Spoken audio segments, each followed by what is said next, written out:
Are we on? I don't know if this is on. Is that thing on? Okay. Is the signal coming through?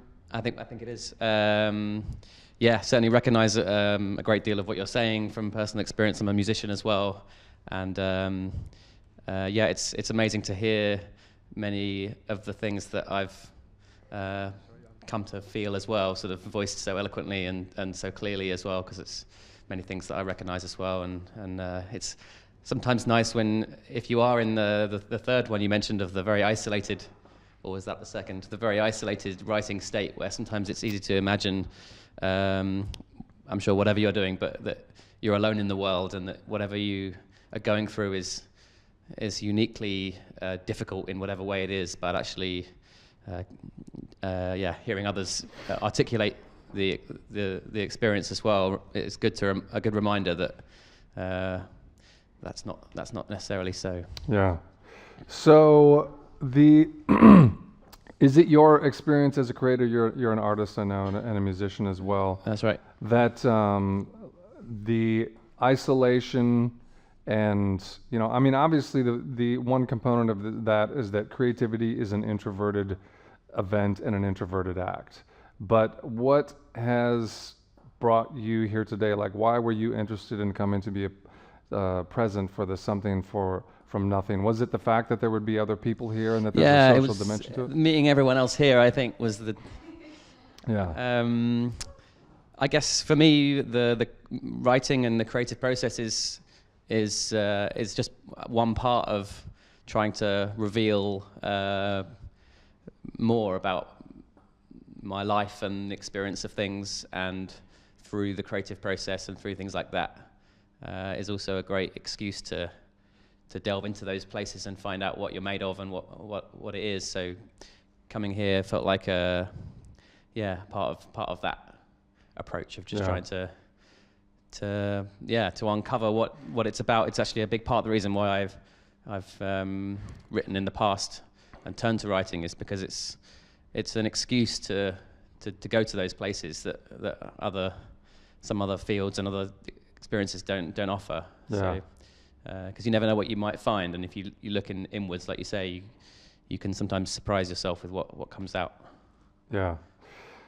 So that's very interesting. And taking off of that note, what I would like to hit up on the next element of this Something from Nothing is the birth and the death polarity, and how each of these creative moments and a creative undertaking involves both a birth and a death, and how the progression of our creative identity is unfolded and expanded through that coupling. And in a way, it's the complementarity of opposites.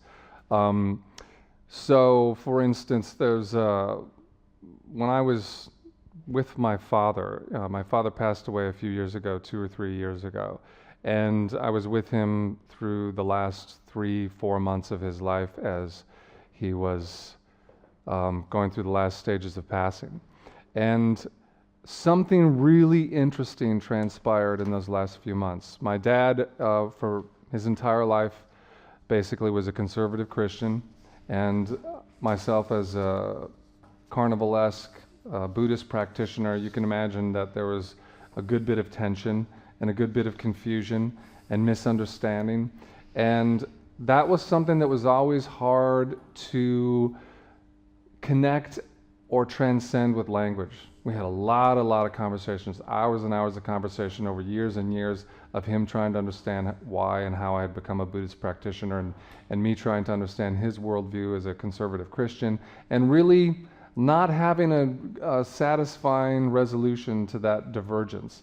And as my dad got sicker, and as we knew that the end was approaching, and those final shifts were coming into his being, he spoke less and I spoke less, but what was really powerful for me at the end was that he wanted to hear music from me.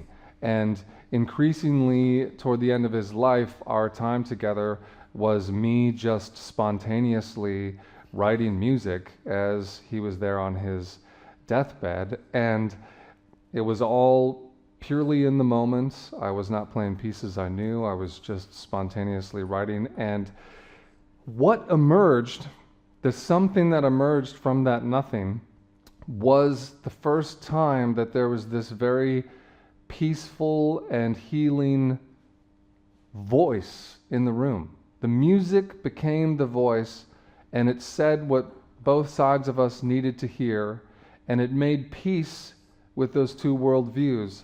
And that reminded me of the first time that I had picked up that guitar, what could be powerful about this. And it's not just the privilege of getting to be a part of something from nothing, but it's the change that it can make in our relationship with ourselves and all the people that we love and the people that we can't love and the people that we can't meet. It opens up this tremendous potential to circumvent the blocks and confusions. But another thing happened that was even more fascinating, possibly, which was my dad, who had been a conservative Christian all of his life, and even through the last weeks, was wanting us to read the Bible and wanting us to hear these quotes about Christ and to try to get those final teachings. In the last couple days of his life, he stopped talking completely, and then the last words that he ever spoke, which were to myself and my two brothers and my mom, we were all gathered around him in a circle, and his final words were, he would drop out for an hour or two, and then he'd come back and open his eyes and be in the room. And you could palpably feel the dissolving of his ego and that frontal structure. And it was kind of like the front part of my dad that I had hung out with all of these years softened and became transparent. And something really big and present, a huge presence, began to fill the room when he would return and he would open his eyes. And we all got quieter and quieter and basked in that presence. And his final words were, when he opened his eyes, he said, "It's a strange world." And my mom said, "What do you mean it's a strange world?" And he said, "It isn't real." And the words were powerful, but the verification of where they were coming from, and all of us having been present with him up until that last moment and knowing he was leaving this realm and feeling the winking from the other side of what it was, that was the greatest privilege of my life, to be a part of that, because I also could feel that he was being born and that it wasn't just a death that we were attending to. He was dipping into this other side, and when he would come back for a little bit, he was tossing a little bit of it our way. And it was this rare, singular chance in my life to feel and be in the room with that presence of something that was both moving into that nothing, the pregnant nothing, the birth into that great, great potential, and then letting go of the something that was his life the whole time, and his story. And feeling that it was okay to let that go, and then feeling it ripple through our families. So one of the things that I would like to do now as a practice is, if you're cool with this, moving into this segment. Yeah, and also I just wanted to say for people watching at home, the reason why I was scurrying in and out, the internet for the entire area went down for about 3 minutes. Oh. So people at home would have lost a couple of minutes. It's fine, Okay. the stream's back up. But just to apologize, there are most things we can control, and as Stuart and I have been talking about over the last kind of few days while he's been staying, both kind of somewhat obsessive about these kind of details. One thing we can't control is when the internet and the whole thing goes down. So have powers, but not quite those powers. So an apology to people that are watching. You will have received an email, which I'm sure you would have got, with the fact the page is back up. No doubt, if you're watching this, it's because you've also refreshed the page. For the little bit that you've missed, we will share the whole recording of the session, so you will be able to catch up what you've missed as well. So apologies. And if anyone knows anyone at British Telecom, then I'd be very grateful. Anyone in power, I'd go and have a few words. I'd like to file a grievance. Yes, But exactly. maybe it was the homeopathic dose of nothing that we needed. we went from something to nothing, Yeah. and then we came back to something. I mean, it's just a yo-yo. It goes up and So down. I'm aware that you probably jumped over the fact we want to play a couple of videos at some point as I'm well, sorry, but we yes. can always come back to those. I know you were Okay. you could see that I was kind of scurrying around with various things. So why don't we do, it's up to you, we want to do the video now or do the exercise? It's completely up to you how you want Why to do don't that. we do one video now, then we'll do the exercise, Yeah. and then another video. Yeah, okay, great. So the first video, I believe, is the one with Tammy. Do you want to just, while Nick's just queuing up the video, just say a few words about Tammy and about the video? Yeah. Tammy Simon, really interesting person in relation to the subject of something from nothing. Probably no one that I know in the world has spoken with and worked with more spiritual teachers. She's spent, I guess it's about 3 decades now, of going all around the entire world and speaking to every conceivable spiritual teacher from every known lineage and forming long dialogues with them about the fundamental questions of what it is to be a human being and what it is to try to dive down to the deep truths and the deep values and things of importance in existence. She's also a fierce, powerful creator. Her company is just a geyser of ceaselessly emerging content. I mean, she's personally stewarded the completion of thousands of projects. I don't even know what the number is, but I'm sure it's in the thousands, from videos, audio, artistic, books, everything you can think of in the spiritual realm. She's also a great friend of mine, and she's the godmother to my kids, and she's just one of my favorite human beings. And she's interacted with me on my creative life for decades, and so we went to speak with her about something from nothing. Great. And that video will play now. Yep.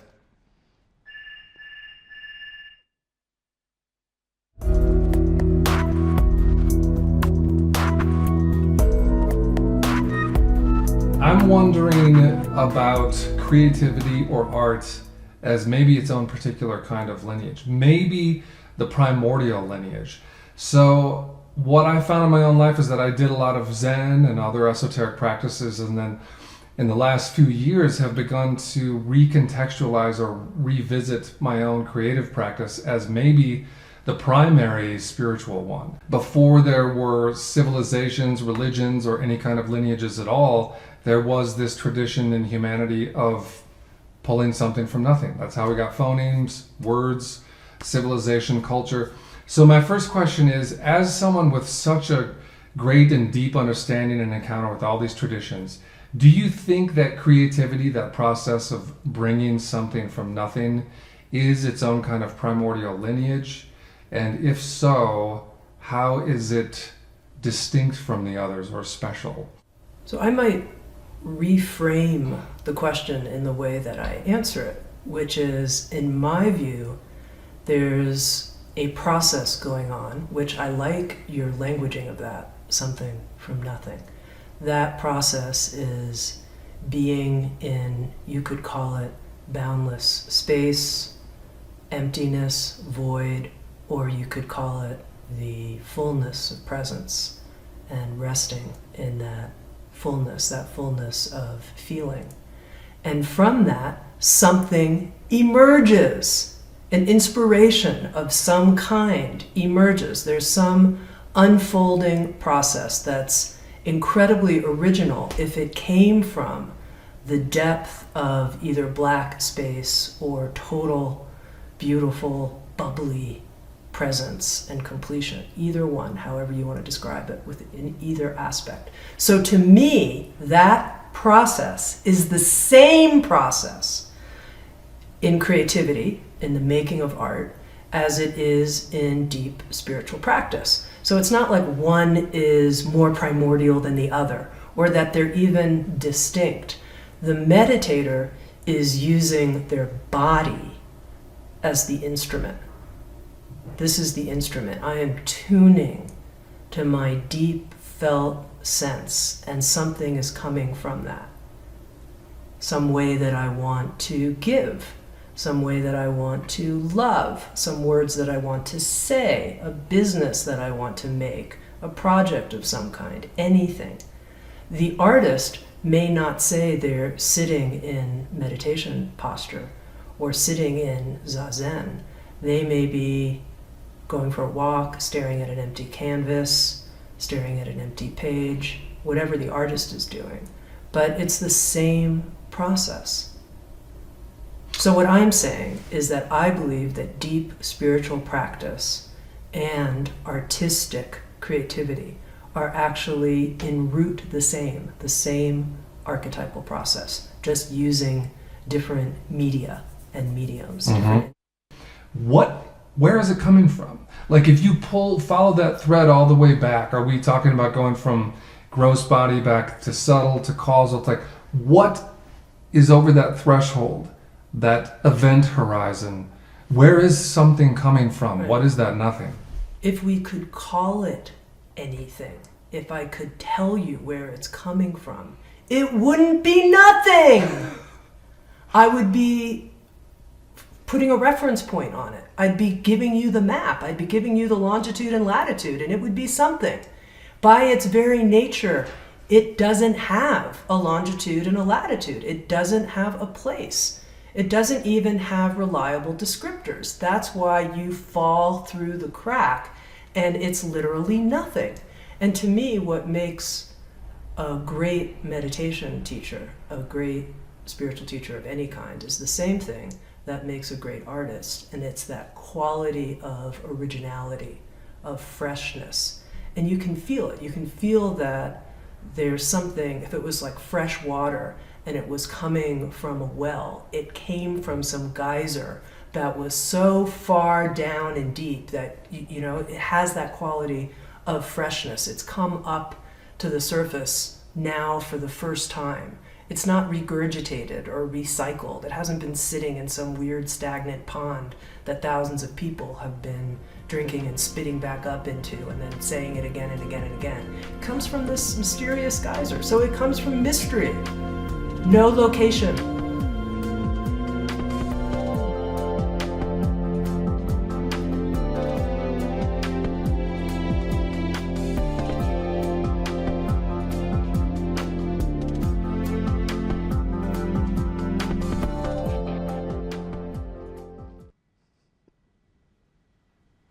Excellent.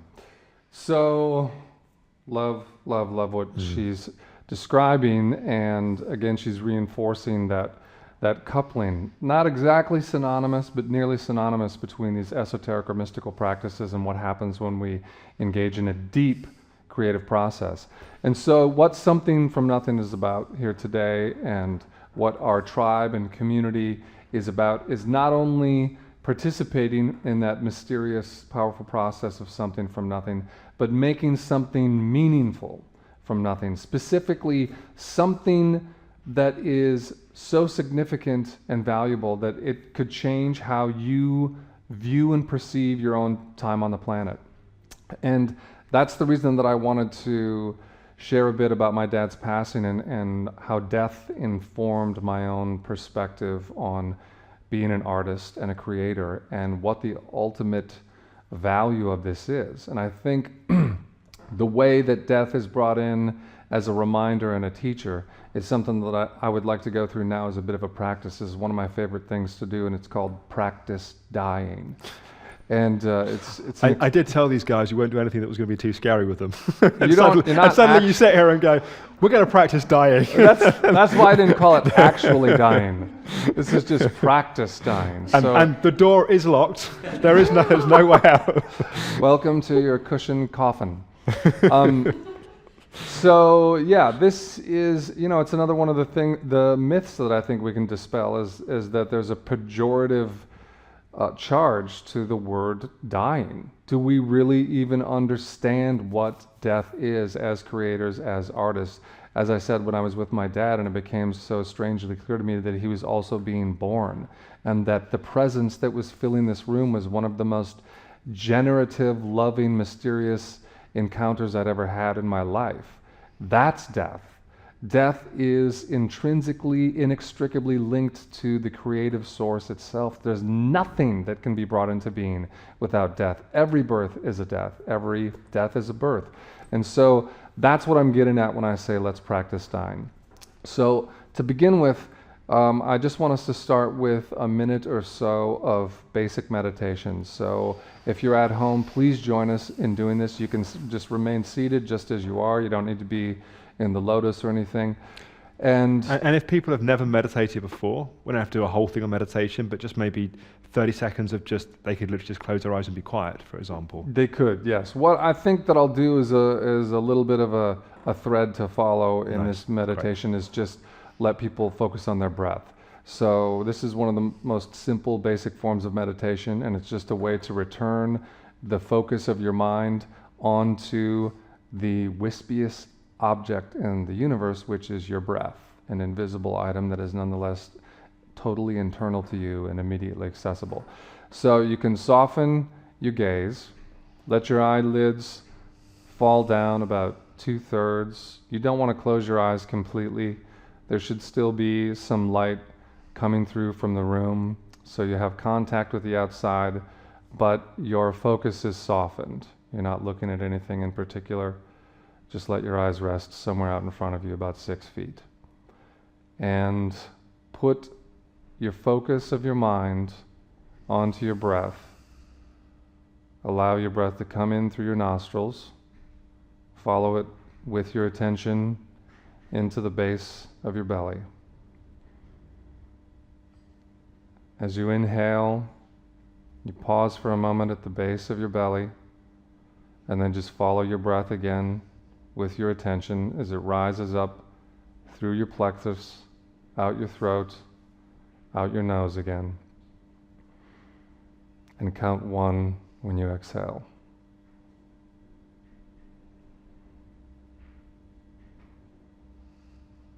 And on each successive exhalation, you just count the next number.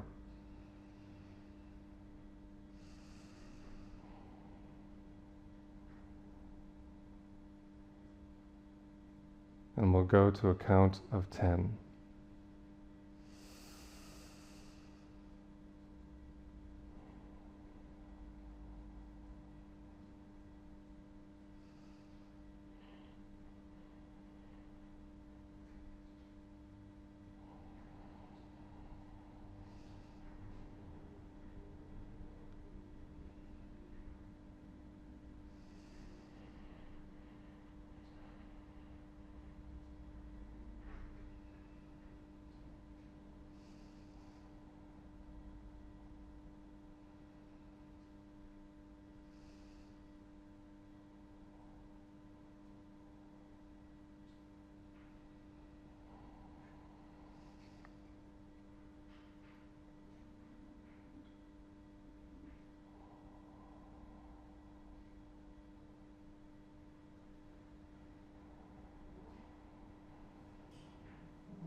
If a thought comes into your mind, you just let it go and take your attention back to your breath.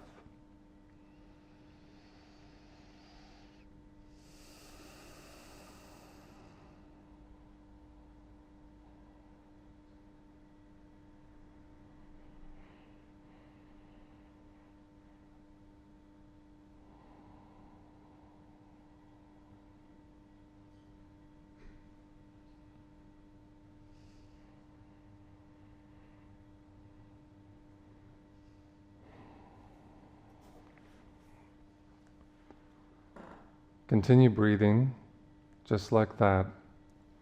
Now I want to call a vision to your imagination. Imagine that you're floating above your body.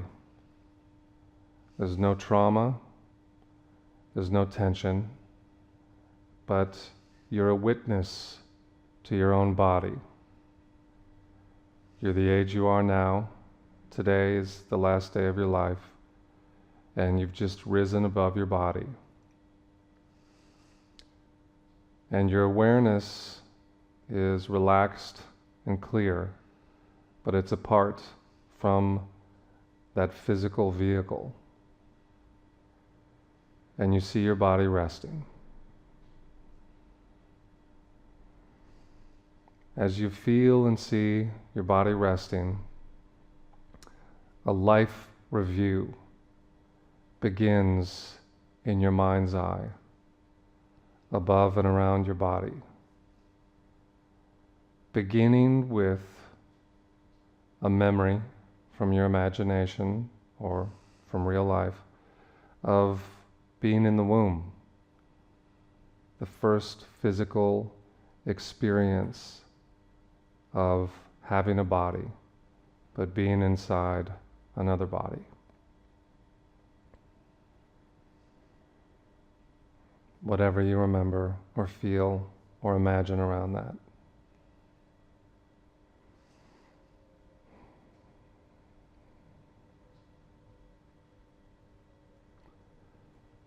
From there, we're going to move in gradual intervals, about 5-year intervals. What I want you to do is find or feel a milestone or a marker from each of these 5-year periods. So we've been in the womb and now we're going to move into being a small child. Is there anything that stands out for you from being a small child? Maybe your first memory. Try to contact that.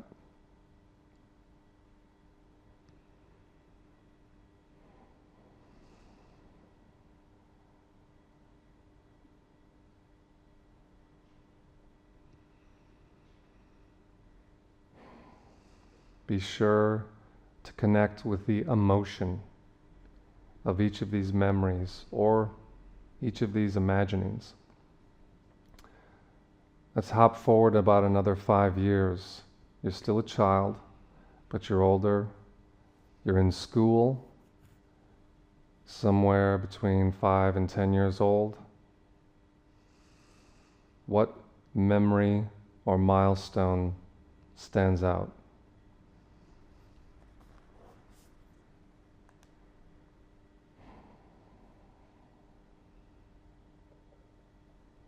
We hop ahead another 5 years. We're teenagers. Really strong, intense emotional years. What stands out from the ages of 10 to 15 or 16? Just pick one memory, one emotion.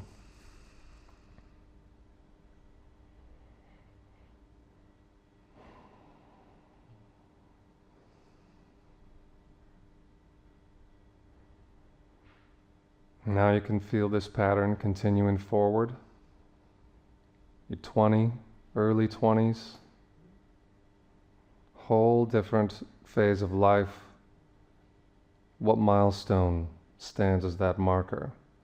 What feelings are around it? Could be traumatic, could be blissful, mundane, just whatever naturally pops up.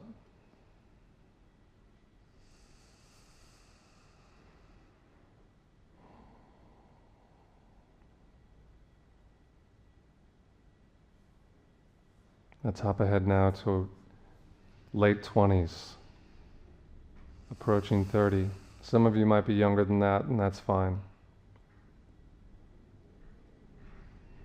If you're watching at home, we followed this thread through in those intervals, just taking every 5 years or so a memory that stands out, an important developmental moment for us.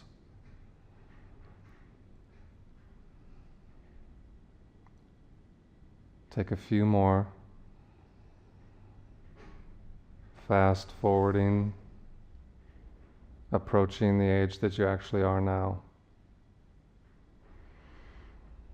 What happened in the last 5 years of your life that stands out as a crucial moment for you?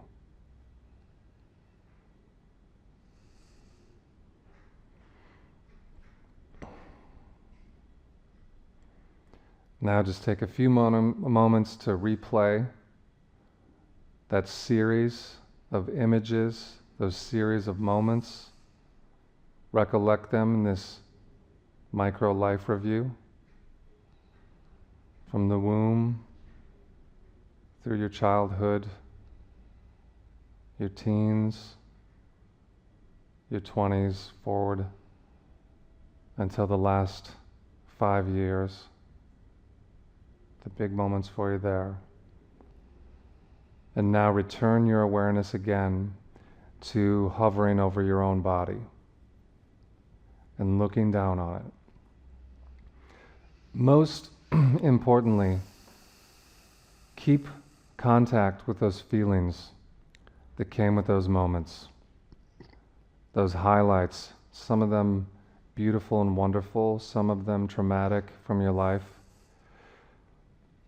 Keep those feelings, and now when you're looking down and imagining your body there, ask yourself, was there anything more that you wanted to offer in this life? Is your life totally satisfied and complete? Or is there something more you wanted to create, something more you wanted to offer, something you wanted to bring into reality that you haven't yet? Something that could change how your next life review will feel. When you do this again for real, which is inevitable, at some point, what do you want to be sure you have added to this story?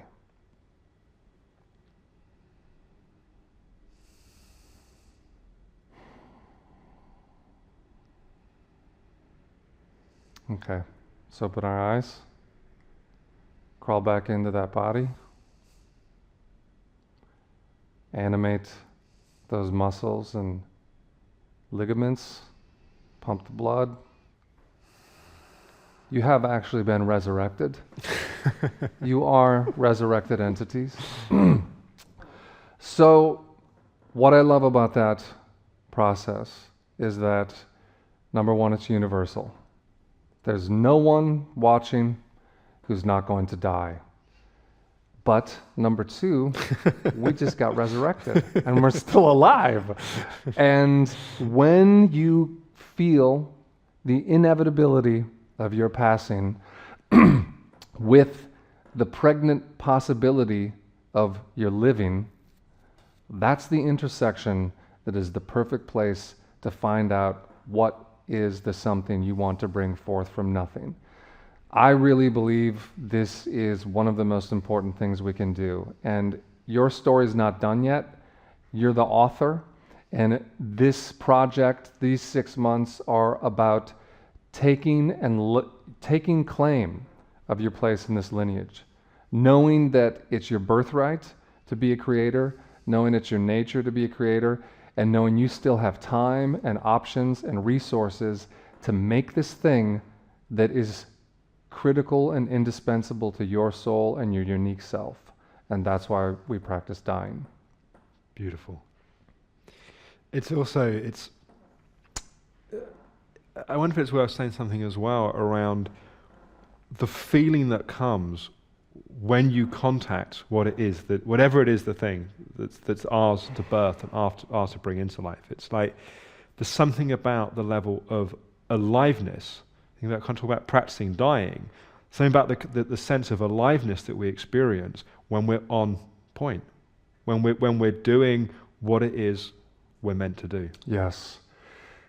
Critical and central. And then we're going to talk a lot about this. Steve Beckett's piece is coming up, and we're going to talk about discomfort, and that's a central part of this. But I think what you're describing is so beautiful and critical, which is this, it's this totally unique intersection of the crackling animation of feeling this thing that's gestating in you and wants to come to the fore. I mean, really all of us are mothers in this sense, and that's why the goddess and mothering is so central to the creative process. That's why the muse holds that special position in the creative realm. But when you become the home and the housing for this potentiality that wants to be animated and brought to life through you, it also is a death of sorts. And that's why I'm saying that these two tandem ends of the same baton, this unity of opposites, they're inextricable, because there's no way this thing is going to come through us unless we let go of the identity that we had before. That's the terrifying part. That's the part where we are given pause, but it's also the part that is full of exuberance and vitality. I mean, as a performer, it's one of the feelings I'm most acquainted with, but you never transcend, which is whether it's a concert or a song or the greatest creative project of your life or a new business, the butterflies, the stage nervousness, whatever it is you want to describe it as, but it's really that thing coming to life in you that's going to change your constitution. You never get over that, but it's the first signal. I mean, what's really interesting about that is that it's actually a pitch. That is a frequency vibrating in you, and you can physically feel it in your gut, in your muscles, and it changes your physiology and your biology. It's measurable. Those are the first indicators, and they're both blissful and disquieting and uncomfortable. I know we're going to come to that more. I think it'd also be nice to hear from these guys. Yes, definitely. What was it like? I would love to hear the exercise? what you were experiencing. Who's And got the who's microphone? got the mic?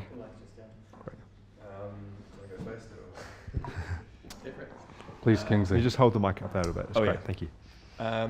I just found it interesting to see what memories came up. That was one of the things that I found just curious. Most of them were actually happy, and I wasn't looking for happy memories at all. But that in of itself was kind of nice, actually. I wasn't looking for anything, but I was like, oh yeah, that happened and this happened, and you know, it's just nice to have like a positive retrospect. And then meditating was just, I don't know, just very centering. It's funny, I came here and I was taking the tube and the bus and everything, and so I was kind of rushing and almost had like some anxiety, and after going through that, I'm just like, because I was so late too. It's actually quite fun. Now I'm just, yeah. So. What came up for you when you went back to your perspective above your body at the end and you thought about your story and what you'd want to add to it? Oh yeah. Well, that was very much for me. It was just my art. Really sort of just not publishing, but putting it out there, because it's only been mine really up until now. And so that's the one thing, I guess that's the next big thing for me, is just really sharing that with as many people as possible. That's the one thing that's missing, basically. And what's the medium of art, can I ask for other people? My medium? Yeah. Video games. Video games? Yeah. Nice. Yeah. So, but I mean, it's funny because I would still say I would call myself an artist before calling myself a game designer. Yeah. I'm just making art. It happens to be that video games is the platform, but it's still just art. I'm talking about the same things musicians are writing about, or Right. directors are, you know. Well, you're creating a world space. Yeah. I mean, how could that not be an art form? You know, Yeah. all of the perspectives contained within there and creating a world space. I mean, that is a major tuning fork for anybody who's going to crawl inside of that. I agree. It's very interesting, actually. I mean, the only real inherent difference, I would say, with video games is the interactivity. I mean, that's all it is. If you boil it down, it's just interactive art, which is interesting because it's even more. It's very easy. It's to be immersive and involving. You know, it's very easy to get just lost in whatever world is being created. So that's a very interesting notion for me. It's just it's a new way to explore, you know, music as well and whatever else. It's just yourself. And also, when you think about it, let's be honest, video games reach more people than almost anything else in the world today. That is where people actually live. A bit of bitterness. Well, I mean, as a songwriter, I can tell you that I envy your audience, profoundly and passionately. I also think I don't know if you want to comment for a second, because I was just thinking exactly the same thing, and it's like people almost can have a hierarchy of certain art forms are more valid than other art forms. I don't know if you just want to speak to that for a second. It's insanity. The only hierarchy that exists artistically, in my opinion, is a holarchy. And that means increasing orders of depth. And that is dependent in each instance on the artist and the artifacts that are created, the modalities used, but it's always an emanation and propagation from the artist. And if you have a deep artist, it doesn't matter what medium they're working. Look, Andrew Goldsworthy goes around and moves rocks and sticks around, and when I show up and see it, it blows my mind and I can never forget it. It doesn't, the medium is irrelevant. The depth and reverberation of the pitch is issued from the artist. I think video games are one of the most potently powerful potentials that there is for an artist for the foreseeable future. So really, I think it's a great point to bring up, and there's no such thing. Right. Yeah, Right. I think that's really interesting, actually, from my perspective, as a kind of as a teacher in my past, and now at an intersection. And it was really interesting doing the exercise because I'm bang slap in that intersection of moving away from something, letting something die, but still carry on living throughout, because you can't really let it die. It doesn't die. It goes with you everywhere. And moving into something something that's nothing at the moment. It's kind of building, and all I know and understand is that it's vital, and you're coming out of what could be known as comfort zone, and I think everyone's been there, and you go and throw yourself into something completely different, and you've got to work with all the skills you've got. And I think that's creativity. I don't think you need to be a musician or an artist or anything. I think it's creative enough just to sort of swim in that mode for a while, and feel the fear, do it anyway, and keep at it. So I felt a real sense of pride, actually, in that moment. Like, wow, like it's creative. The thing I find a little bit more challenging is how to then carve the path and see where it goes. I know that for me personally, I think communication is my medium, be it through writing or speaking to people. Lots of people know I talk a lot. And Languages, you speak like 5 languages. And I love languages, and I think, changing your space often enough is a creative process. So whether it's moving countries or being here or going to Archway, I've never been to Archway, by the way. I love it.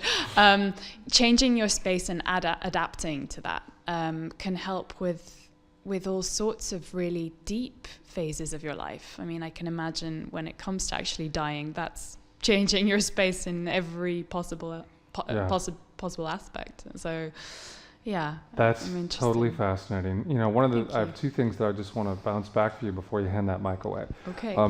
Number one is, like, I think about the fact that you speak all of these languages and you're such an amazing polyglot, and there's a parallel in there, because one of the things you encounter when you learn a language is non-translatable words or concepts. Right. Which is one of the most beautiful things about languages. It's yeah, why it actually amazing. matters that half the world's languages are going extinct, because there are signifiers that do not exist anywhere else, which means there are signifieds that are not being located and contacted anywhere else in the world other than these languages.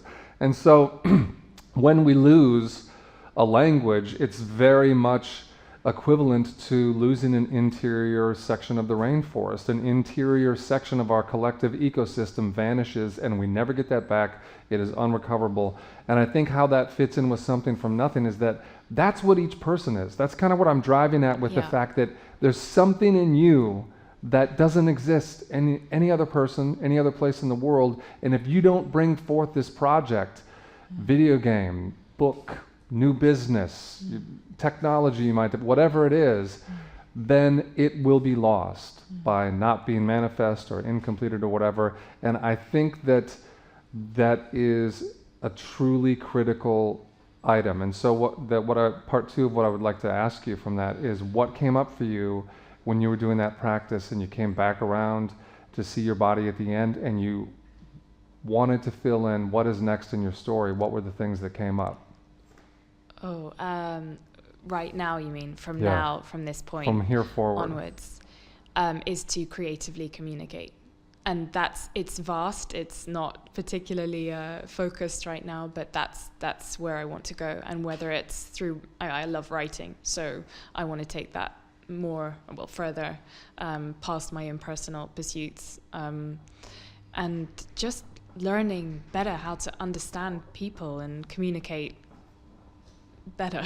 I don't know, on this screen I don't really feel that I'm creating anything communication, but it is of the utmost importance, and how to teach others to do that. I mean, I love working with children, and they're some of the most vibrant, creative souls I've ever met, and they're unscathed at the moment. And working through them, actually, I gain a lot of understanding of how to communicate generally through just my work with them. So continuing that in some way. So communication, writing, and children, right? Those are the three components that were strong for you. And I mean, there are lots of aspects to. I mean, when I was looking back in that meditation, you do 5 years. You did 5 year gaps, didn't you? And actually, it's really interesting because you come up with a multifaceted version of you. Because at 5, you're, a bubbly, sort of creative little girl who's singing all the time, and then at 10, you're a miniature little female adult who's delving into romance novels and writing poetry and whatever. So there's different aspects of that, and you're kind of trying to feed that into one stream. That is an awesome thing to bring up. I'm really glad you brought that up, actually, because that underlines the fluidity of the self. I mean, that is totally central to this as well, which is like part of what we want to feel really enlisted with is the freedom and liberation to change up ourselves in the same way. When you look back and you see who you were when you were 5 and you're 10 and you're 15, how could we stay the same? Seeing the dramatic, unpredictable surprises of how a self can totally reinvent itself. I think one of the pitfalls that this program and this practice in community could help turn on its head is the stasis that sets in. Developmentally, we all know that they say, you get to 18 or whatever it is, 20 or whatever, and your self solidifies, it concretizes, and you don't change again until the life-disrupting end-of-life developmental stages when you're maybe on your way out. It doesn't have to be that way. And I think that, I can't cite the studies, but the developmental studies that I know of just from reading the integral stuff and psychology and spirituality is that these practices and these kinds of undertaking are great disruptors to keep it fluid. Yeah, for sure. And that fluidity is so frightening for so many people. Yeah. I can vouch. But you know what? That's why we need this micro community. Right. Because when you can create, if we get dozens or however many folks join us in this process, you can create a self-reinforcing, hermetically sealed new culture where that is the imperative. Not only is it discouraged, but it's the imperative. That's the prime directive of what we're going to be about here. And so people aren't going to look and you be like, what the hell are you doing? Like you're really stepping out, drawing outside the lines with your own frontal structure of your ego or your cerebral cortex or whatever. You're really putting the spots in the wrong places.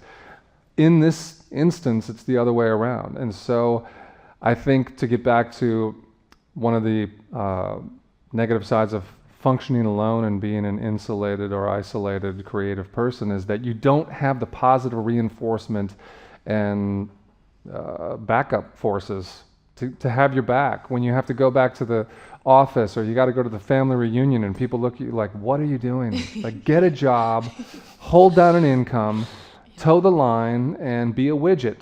Like everyone, like this can... What I think is so incredible is the possibility, that what you were talking about, the abundance of possibilities that lie ahead. So in my particular case, being in a job for 10 years, knowing exactly what I was doing for 10 years every single day of my life, and working with that as well, playing with that.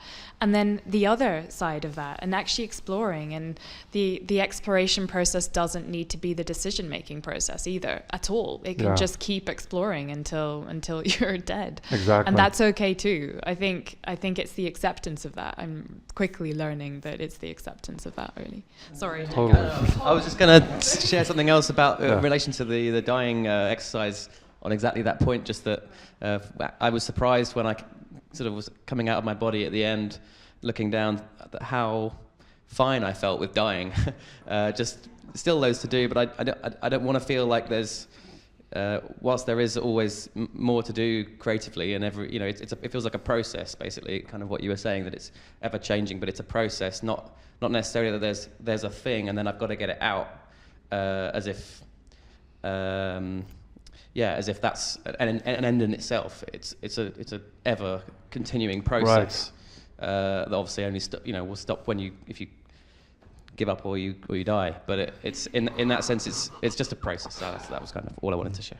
It's a process, and it's also, it's kind of getting back to what I was talking about with the learning guitar and writing 150 songs, and none of them are good, and it didn't matter at all, because the boon, the gift, the treasure was that intoxicating, enigmatic experience of watching something emerge from nothing over and over again, never knowing how it's going to come out, where it comes from, but yet knowing that somehow, magically, I am allowed into this realm, and I'm given the keys to this thing, and it will dependably function in that way if we make ourselves available.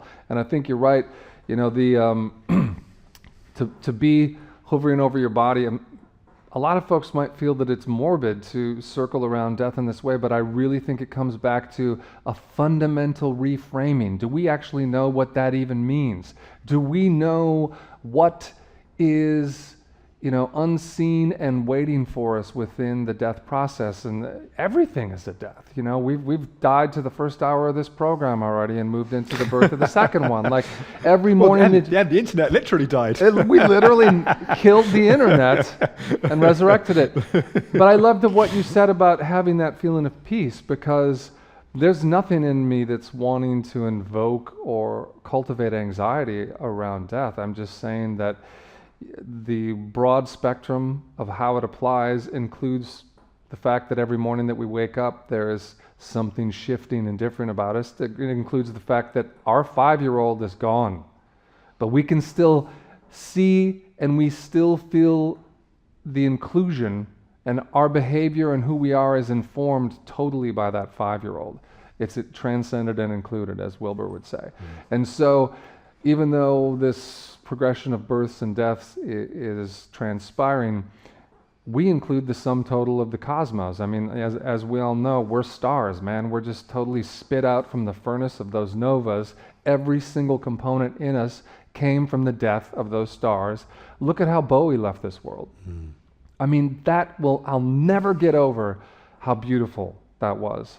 That stands as a completely incomprehensibly beautiful work of art to me, including the artwork itself literally, and also the whole way that he presenced what is really a transition.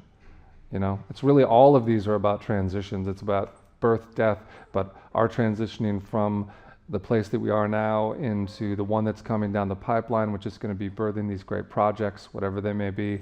So really, it's about becoming master navigators of transitions. You just mentioned Ken Wilber. Yep. And I know we've also got a little video clip from when you met with Ken. And we should say that with these clips, that part of the creation of the 6-month course, this is the kind of kickoff of, you're obviously delivering 6 core modules. We'll talk about those a bit later. But you've also been out interviewing some of your inspirations, I guess we could say. Yeah. And Tammy Simon, we had a little bit earlier. So maybe it's probably quite hard to summarize Ken Wilber in a couple of sentences.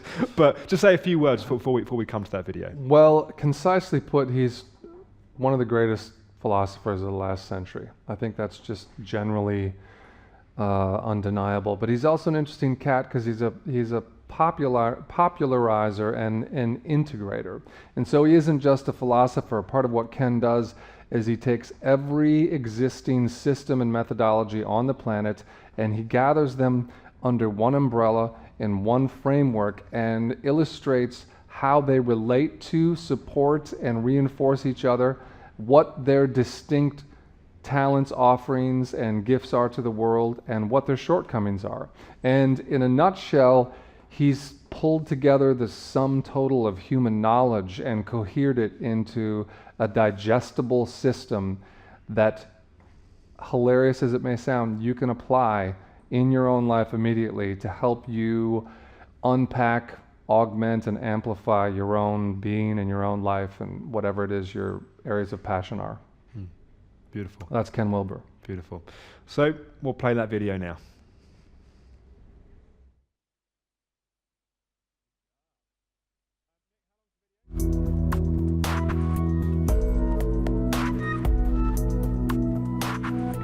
Well, in part, what Stu and I are here to discuss is the perennial question, something out of nothing. And if you think about it right now, and just sort of get away from your standard interaction with all of this as if it's just to be expected, and this is just here, and we don't really ask, where does it come from? But if you actually stop and think just a minute, get a little bit quiet, and think about the simple fact that something is happening. There's a mystery about why is something even occurring. I mean, this is really an astonishing fact the more you think about it. And it turns out having all sorts of profound repercussions because it reaches into so many different areas of our life, as we'll see as we continue to talk and look into the topic itself. So if you look at this sort of historically, and men and women, as they evolved, started to become more and more self-reflexive, more aware, more sophisticated in their questions, they would tend to notice that most things in the environment have some sort of cause.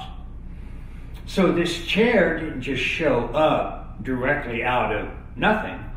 It was actually built by some various manufacturing process. There were several men and women involved in perhaps an assembly line, but putting it together and making it. So this had some cause to bring this here. And so you say, okay, well then what caused the people that caused this? And then we can look back into individuals' lives. We can look at the causal train that created the assembly line. We can look at the causes that created the men and women working on the assembly line. They had parents, parents made love, that produced them. Well, then where did the parents come from? Well, they had causes going back to their parents, and on and on and on. And so it's common to say that everything that exists has some sort of reason, some sort of cause. But as you carry this back, what caused this, what caused that, what caused this, pretty soon you start to get back to something like the beginning, which is, well, what originally caused this? I mean, a theologian would typically say, well, God is the cause of all of this, because everything has to have a cause, and so God is the cause of all of this. But if everything has to have a cause, what caused God? And then that's just sort of an infinite regress. And yet, if you don't want to just throw over the question and say, okay, I give up, I don't know, and I don't care. I'm just going to live my life in dull ignorance of this fundamental issue. But if you start to kind of look at it, what some of the answers that have been given have tended to stand up, at least among people that still think philosophically and haven't just reduced their thought processes to scientific materialism. Even though, as we'll see, scientific materialism has a first cause, an answer for this.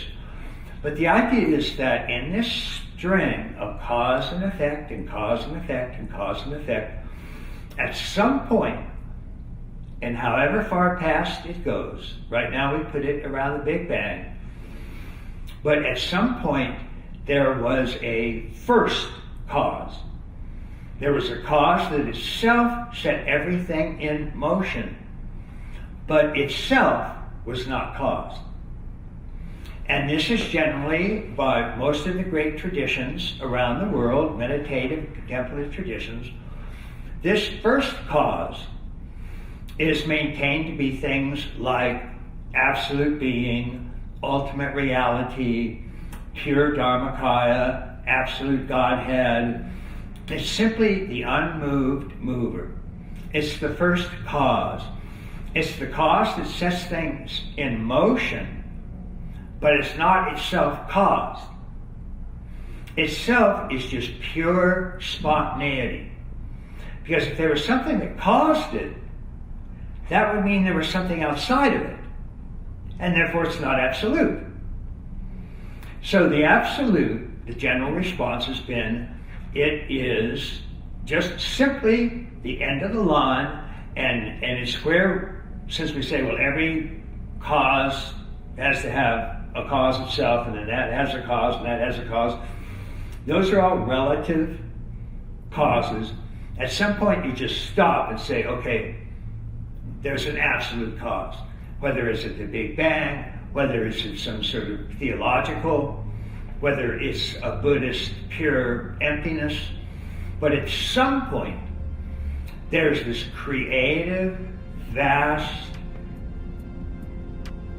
empty thing, we can't really come up with words for it, that is a creative source of what's arising. And we'll talk a little bit about how that happens, because that turns out to be really interesting in terms of how we get this actual manifest universe.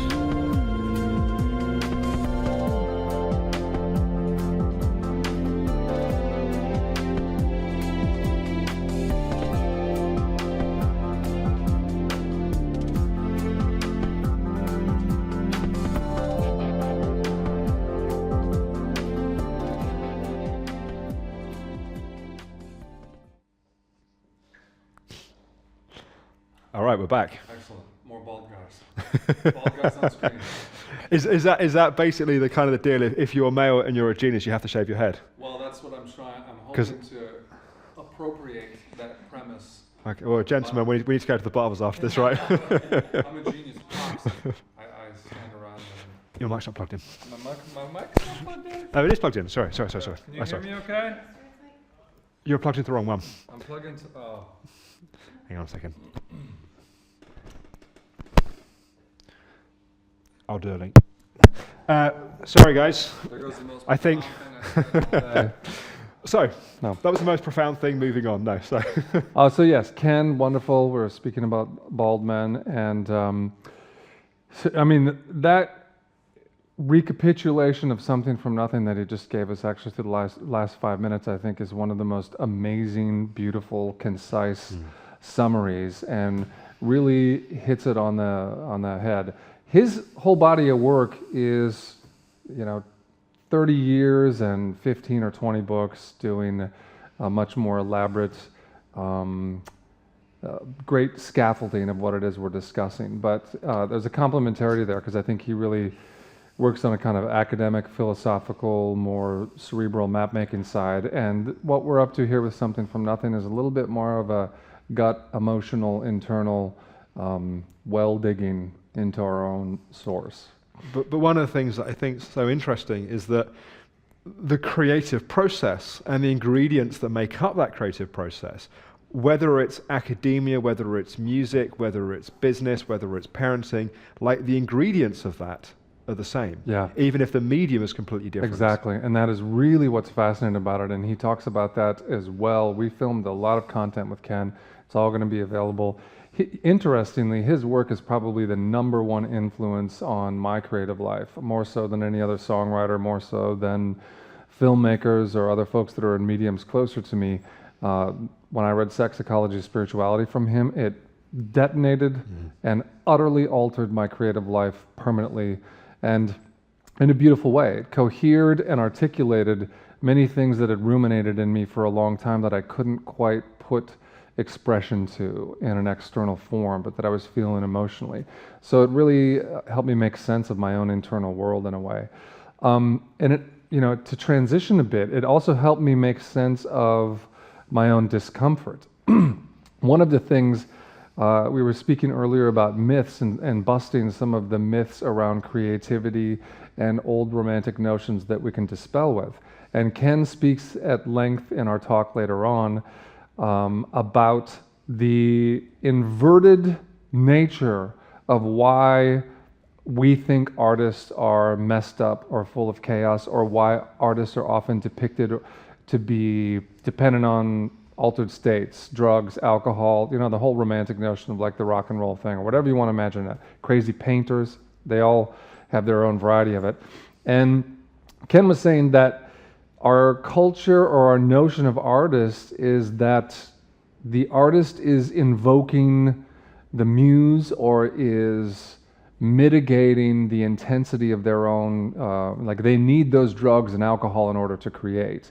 And so they create because they're sick. Like somehow their sickness is indispensable to the creative product that is going to come out on the other side. And he's pointing out that it's actually the other way around. And what happens is that the intensity of the creative process for a lot of these artists causes them to try to ground by finding these other points of contact, which in relation or in conjunction feel somehow to them to be like putting that third rail into place.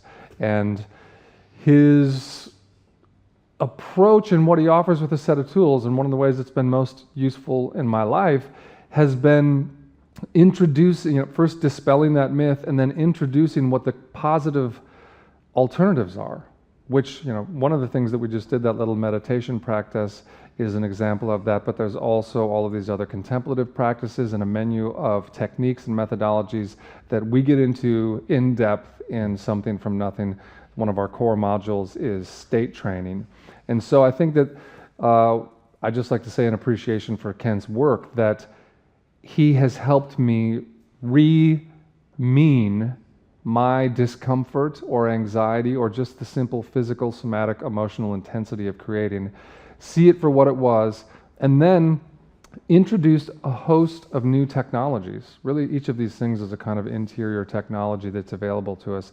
And when I started to apply those tools more and more, it really changed who was driving the car. Like the unconscious material of whether it's the saturnalia of misbehaving with drugs and alcohol or sex or all of these other like major engines and drivers that are available to us as pathologies.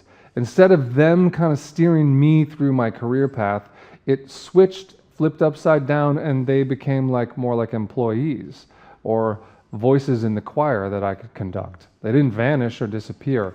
But we are going to talk a little bit now about discomfort, and I think that that is one of the most interesting places because that's one of the first things that makes us stop.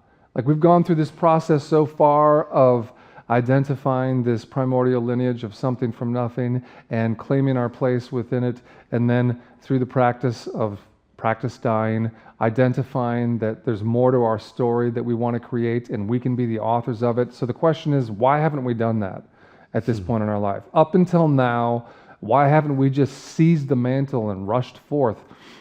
There's blocks, there's occlusions, there's hurdles, and this kind of discomfort is in that category, but it comes with a host of other ones: anxiety, anticipation of being judged, failure, letting go of the familiarity of the self we have now, which is really nice and comfortable and known to us, marching into the great enigmatic unknown. So there's this list of discomforts and occlusions and blocks, and that's kind of the next step in this conversation. We had another talk with Steve Becket, who is one of my favorite people in the world and also one of the most amazing creators. He founded Warp Music, the Warp record label. He founded Warp Films, two of the most amazing artistic companies in the world.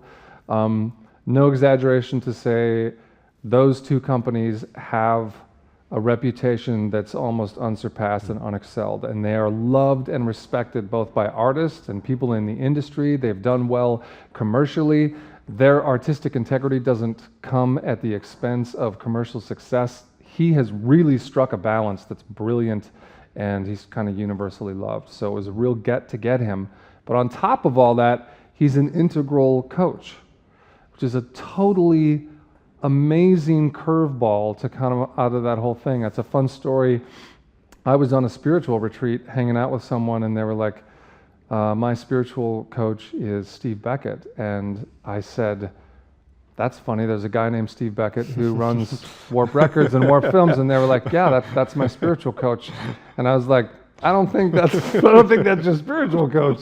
Steve Becket, he's like a rock star, he's like a big, film guy. And they're like, no, that's my spiritual coach. We talk several times a week, and he's helped me through all my spiritual practice and coaching and development. And I was just like, those two things don't go together. That can't.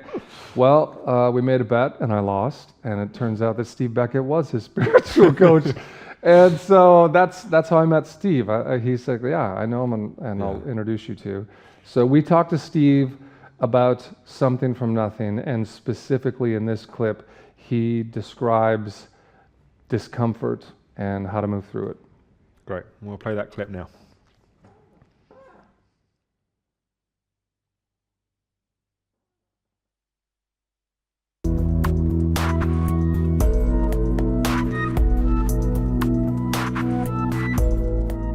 And I think that one of the elements in that process that could be tricky for folks, or also used as an opportunity to bypass or avoid or delay this process, is that when you get into that hanged man, that Bardo realm, that pause where the discomfort has set in and we are waiting, and that period might be a day, it might be weeks or months as you described, how do you determine the difference between the discomfort of an emerging birth of something new in your life, or the discomfort of just avoiding or escaping from this discomfort that might be really not wanting to do the thing that comes next? Yeah. There's also the avoidance in us that can be, on the one side, we might be waiting for that next great phase of our life. The other side of it, we might be afraid of it. We might be intimidated by it, and some of the discomfort might be not wanting to inhabit that. Yeah. Some people are waiting for it with hunger and fervor, and for me, I find it excruciating to sit in that waiting hold. But I know that other folks, and probably myself at different times in life, might feel the discomfort of like, I really don't want to be that thing that I know is coming. How do you know the difference between those varieties of discomfort, or is there even a way to know? It's a great question. I don't think there's a way to know initially, because it's almost like you don't know till you've tried it out. So so I've tried loads of different things that haven't worked, or that just haven't been exciting for me. So, for example, with the film company, we all said, similar thing like when we were starting the film company, we said, hey, we've got all these directors, amazing directors, why don't we set up an ad agency? Because we can do these ads and they'll pay us tons of money, like £600,000 we've heard. Why don't we just do that? Yeah, it'll be great. So we all set off and do it. But then we actually go through the process, and then we're all sitting there on set with these great directors making adverts for sugary water that we put into kids' stomachs. And we were literally just sitting there going, what the hell are we doing? So there's the only way that we found out, and then we pulled out of it, just went, this isn't us, Yeah. We didn't pull out, finished off that advert. We kept our word to that, but we just didn't continue doing an ad agency. So I think there's a number of ways. Firstly, I'm just more one of these people who's just like, try things out, prototype them, and that's the way you're going to find out. Secondly, don't assume that just because you think it's going to be difficult or uncomfortable, that's not the thing. For me, again, the things that have been the most uncomfortable thing, especially like public speaking and teaching, where I'm standing in front of a group, I used to be terrified of that. I literally used to be vomiting before going in front of a group of people, even saying my name. Never mind standing there for 5 days teaching to them, which is what I do now. But the point is then when I gradually started doing it more and more, it's like, oh my God, I love being here. I love being seen. This is a massive part of my life that's been completely missing. You know, I've been in the shadows behind other people, but I've never been on stage. So suddenly, you know, this is the integration and the developmental piece. Suddenly some piece that's not been online for me is online and integrated, and then the next thing comes in. So I think there's trying something out. You know, for me now, I feel like I move more from here, so I can get a sense that now when I'm moving in an authentic way, it's at a slower pace, and it feels like I'm moving from here. Whereas it can still have speed, but I'm somehow moving like paradoxically slow motion and really quickly. So to me, it feels like because I've done it a few times, I've got that marker, so I can correlate between what feels like just more of a reactive movement and more of a real authentic movement. But if people haven't got that, if they're only just getting into this, I think it's just a question of firstly prototyping it, just try things, get the direct experience of doing it.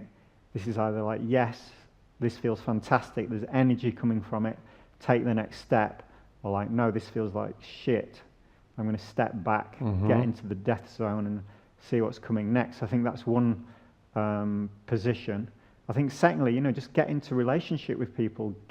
Don't just talk to your friends who say everything you do is brilliant, but speak to people who have also got some kind of experience or success in the field that you're thinking of moving in. Just speak to them and say, look, I'm terrified or whatever it is, but I'm thinking of doing this. How does that feel to you? I can guarantee you, if it feels real to people and you've that person's giving you real feedback, they'll just be going, bring it on. You know, they can see it in you and they'll pull it out of you. I'm going through the quadrants, you know, that's upper left, lower left, and there's a right-hand side, which you do the practical stuff of modeling, you know, say if it's more of a business-orientated thing, how much is it going to cost me? What's coming in from what I'm going to do? Is there a market for it? Is it actually of a certain quality that people are going to be interested in? This is all those, it's not just has to come from your interiors, you know, you can check with these other elements, I think.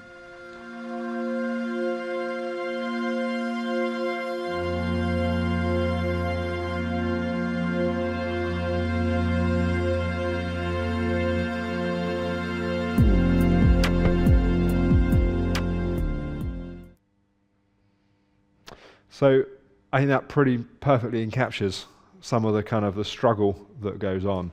And it's like, you know, one of the things that kind of fascinates me as well is when people are on a kind of spiritual path, as it were, and they've been trained to listen to their body and go with the flow and things be easy, and then they come up against struggle and discomfort, that often gets used as an excuse that, well, it's not in the flow and it's difficult, so it's not meant to be, and they pull away from that rather than dive through that.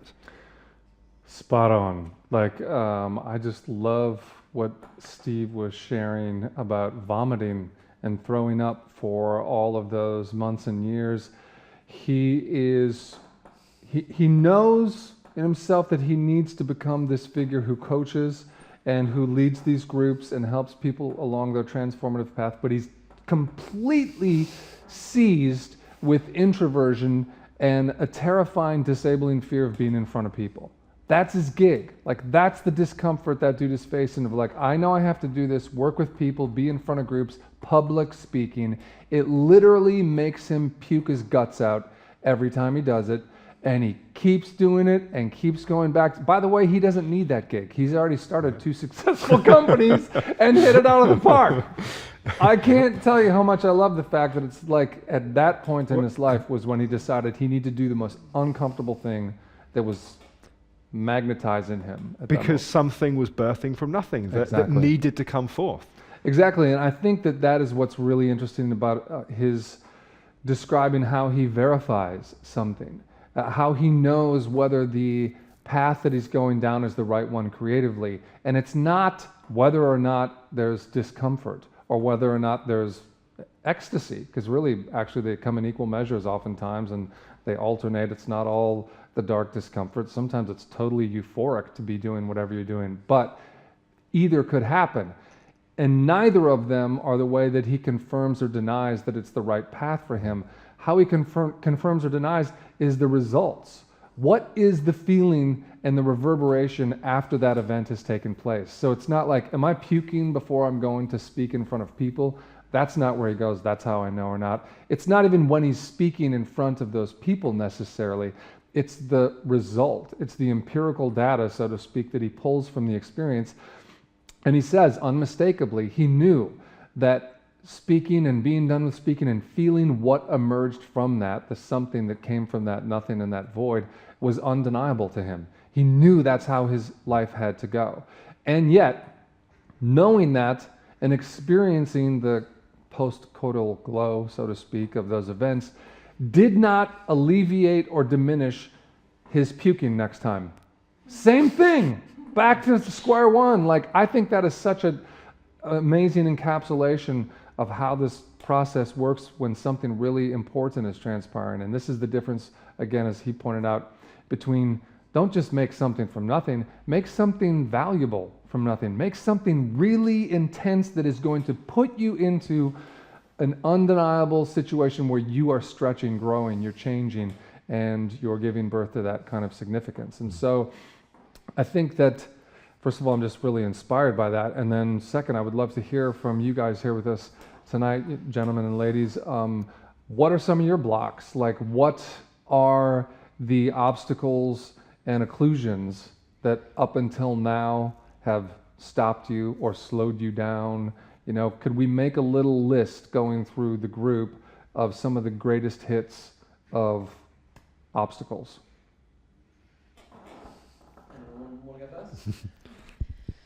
Yeah, so for me, I think a lot, it's what you were saying earlier about being like an introverted type of person. So for me, I'm naturally quite quiet. I kind of like the small groups. But what I've been doing in the last 5 months is complete opposite to that. It's exhilarating, but it's terrifying as well. So it's like putting yourself out there. I've always had blocks about speaking up, being visible, and I'm doing all that now.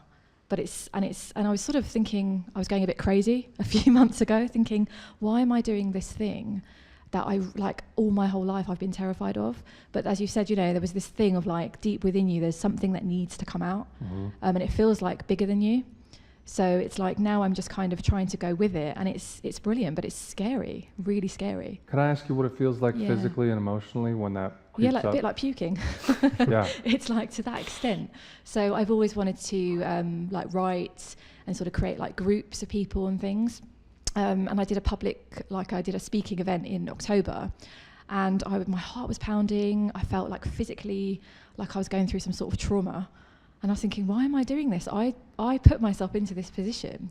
I felt great afterwards, thinking, wow, I did this thing.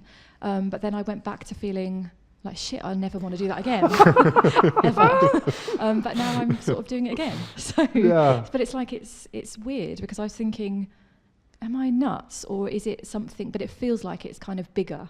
You know, it's like this bigger thing that's sort of coming through me, and it's starting to make more sense now. But it's scary, but it's a real physical thing. That's an interesting point you hit on too about am I nuts, because it's another thing that Steve talked about in that piece, which is if the situation that you're in is either, and it doesn't, not necessarily you personally, but maybe just at work or in your culture or whatever it is, if that situation is not necessarily totally healthy and integrated, if that situation is not necessarily serving your growth and transformation anymore, to step outside of something that's not totally healthy and vital can make you feel like you're the crazy one.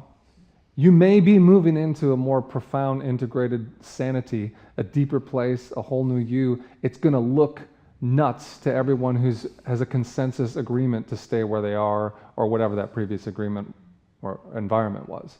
Does that partly feel accurate for you? Yeah, it does, and it's also how it's how you think people perceive you.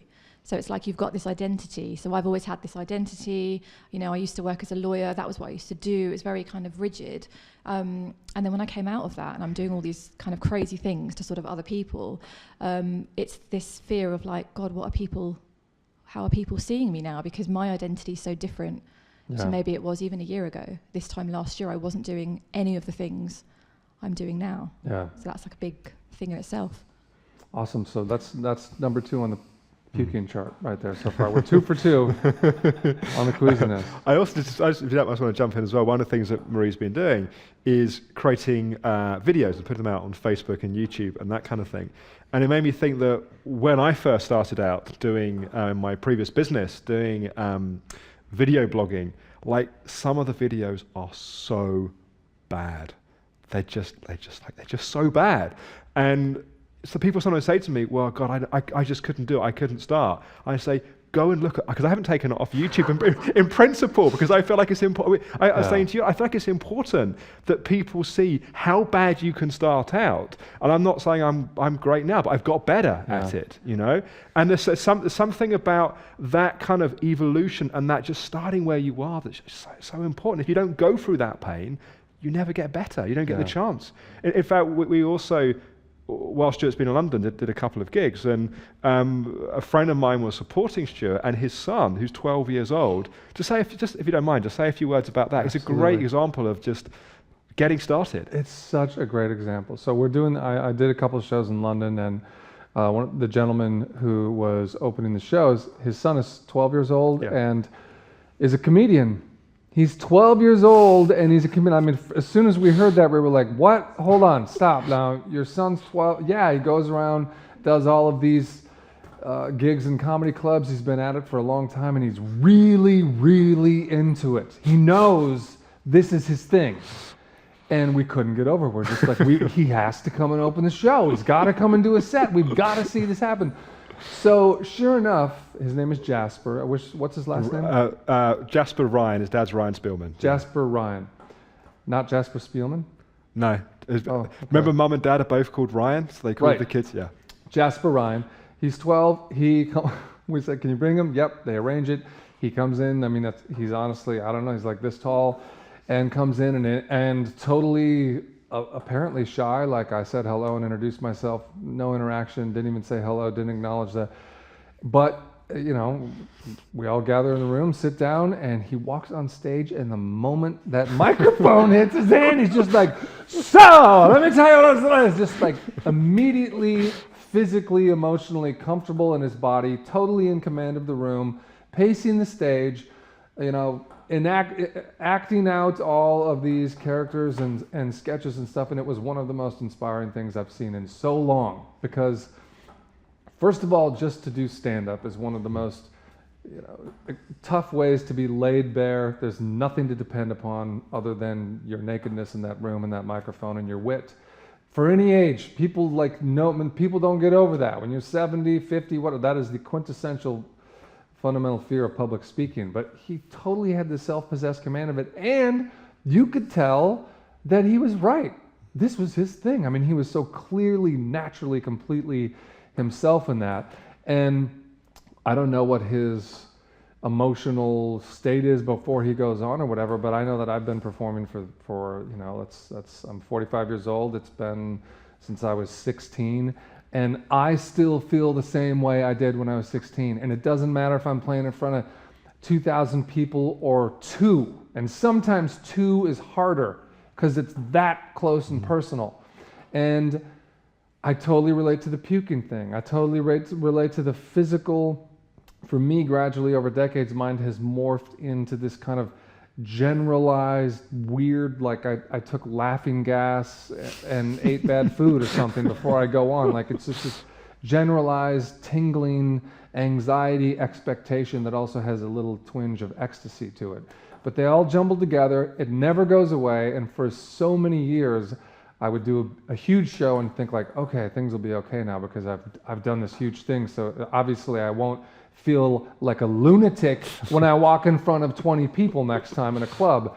And sure enough, totally feel it, never disappears and vanishes. And gradually over time, I felt like we're just gonna have to be friends.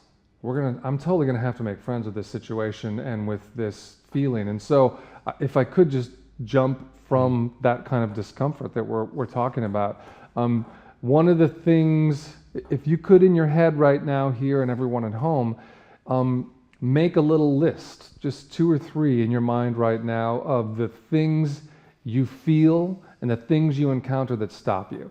Like, what are the things that give you pause? And try to give them, if you can, a bit of a personality. Give them a name. Maybe it's anxiety, maybe it's fear of embarrassment, maybe it's fear of judgment or failure. But think in your head, in particular, this lineage of something from nothing, your place in it, this project and thing that you want to bring into the world, why it hasn't happened yet, and who the 2 or 3 biggest culprits are in your own self that are stopping you up until this point. So just take 30 seconds in your mind and formulate that little list.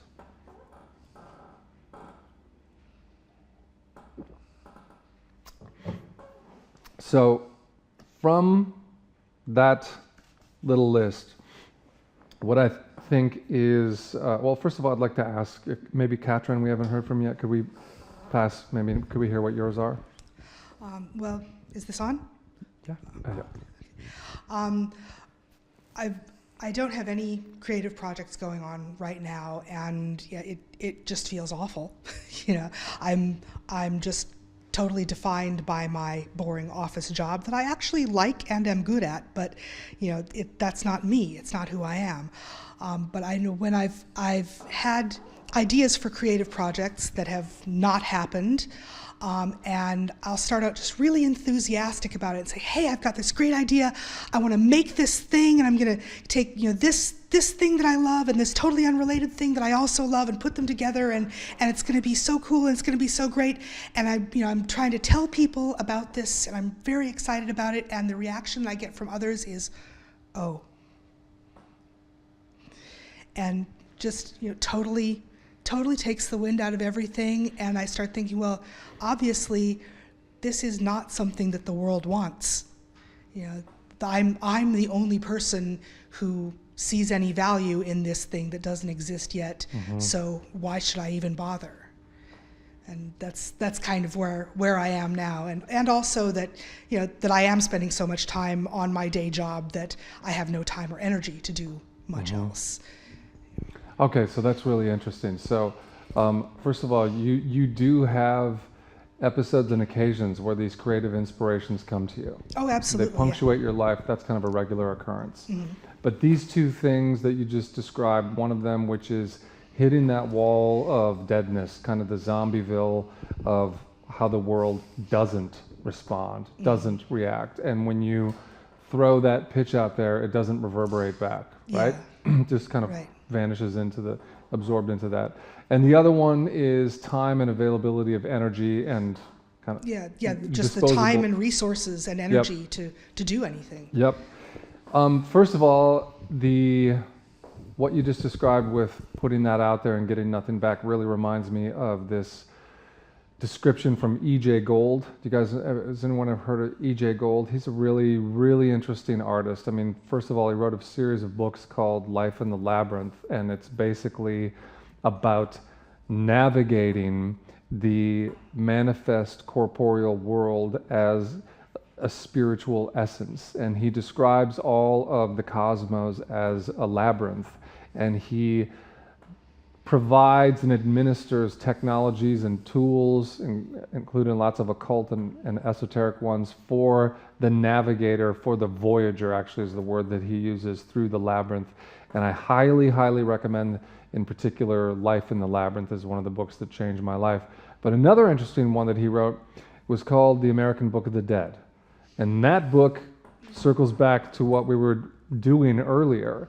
The American Book of the Dead is a Western version of all of the Eastern books of the dead, Tibetan Book of the Dead, Coptic Book of the Dead, but any book of the dead that was a technology which enlisted the voyager at the point of death with the tools and resources to know how to navigate the realms in between incarnations. So when you physically excarnate, kind of like where we're doing our little practice, instead of climbing back into your body, if you had to find your way into the next lifetime, these books are a map, And they're very detailed, and they're actually very functionally useful, in my opinion. But what reminded me of all of this and what you were saying, Katrin, was that E.J. Gold describes the essential self, the soul waking up and being vitalized with this exuberant creative force, this spiritual awakening, and it moves into the bird's eye view of the planet Earth.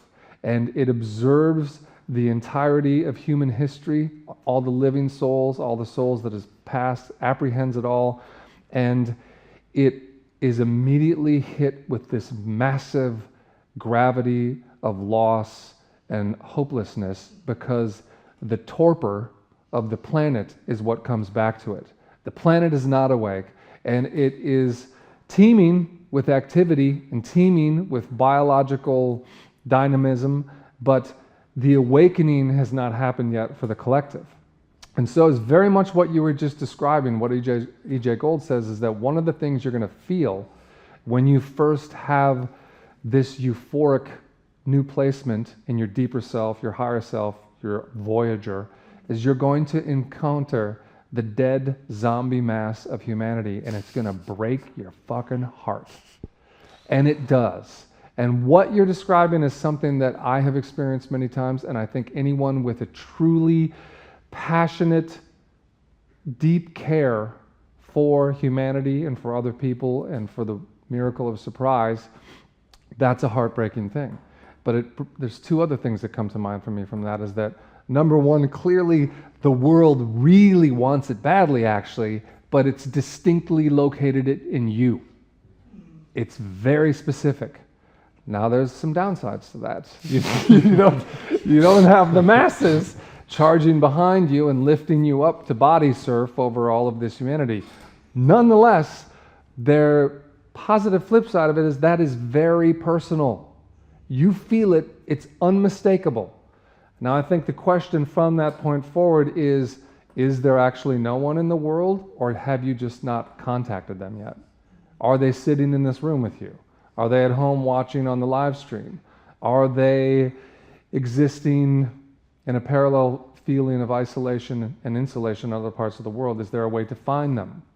Those concordances, and also in my experience, it only takes one. It takes one other person to feel and reverberate with what it is that you're saying, for you to think like, okay, I'm not actually batshit crazy. Okay, this is actually, and I can guarantee you 100%, there's one of us in this room is already that person, probably all of us.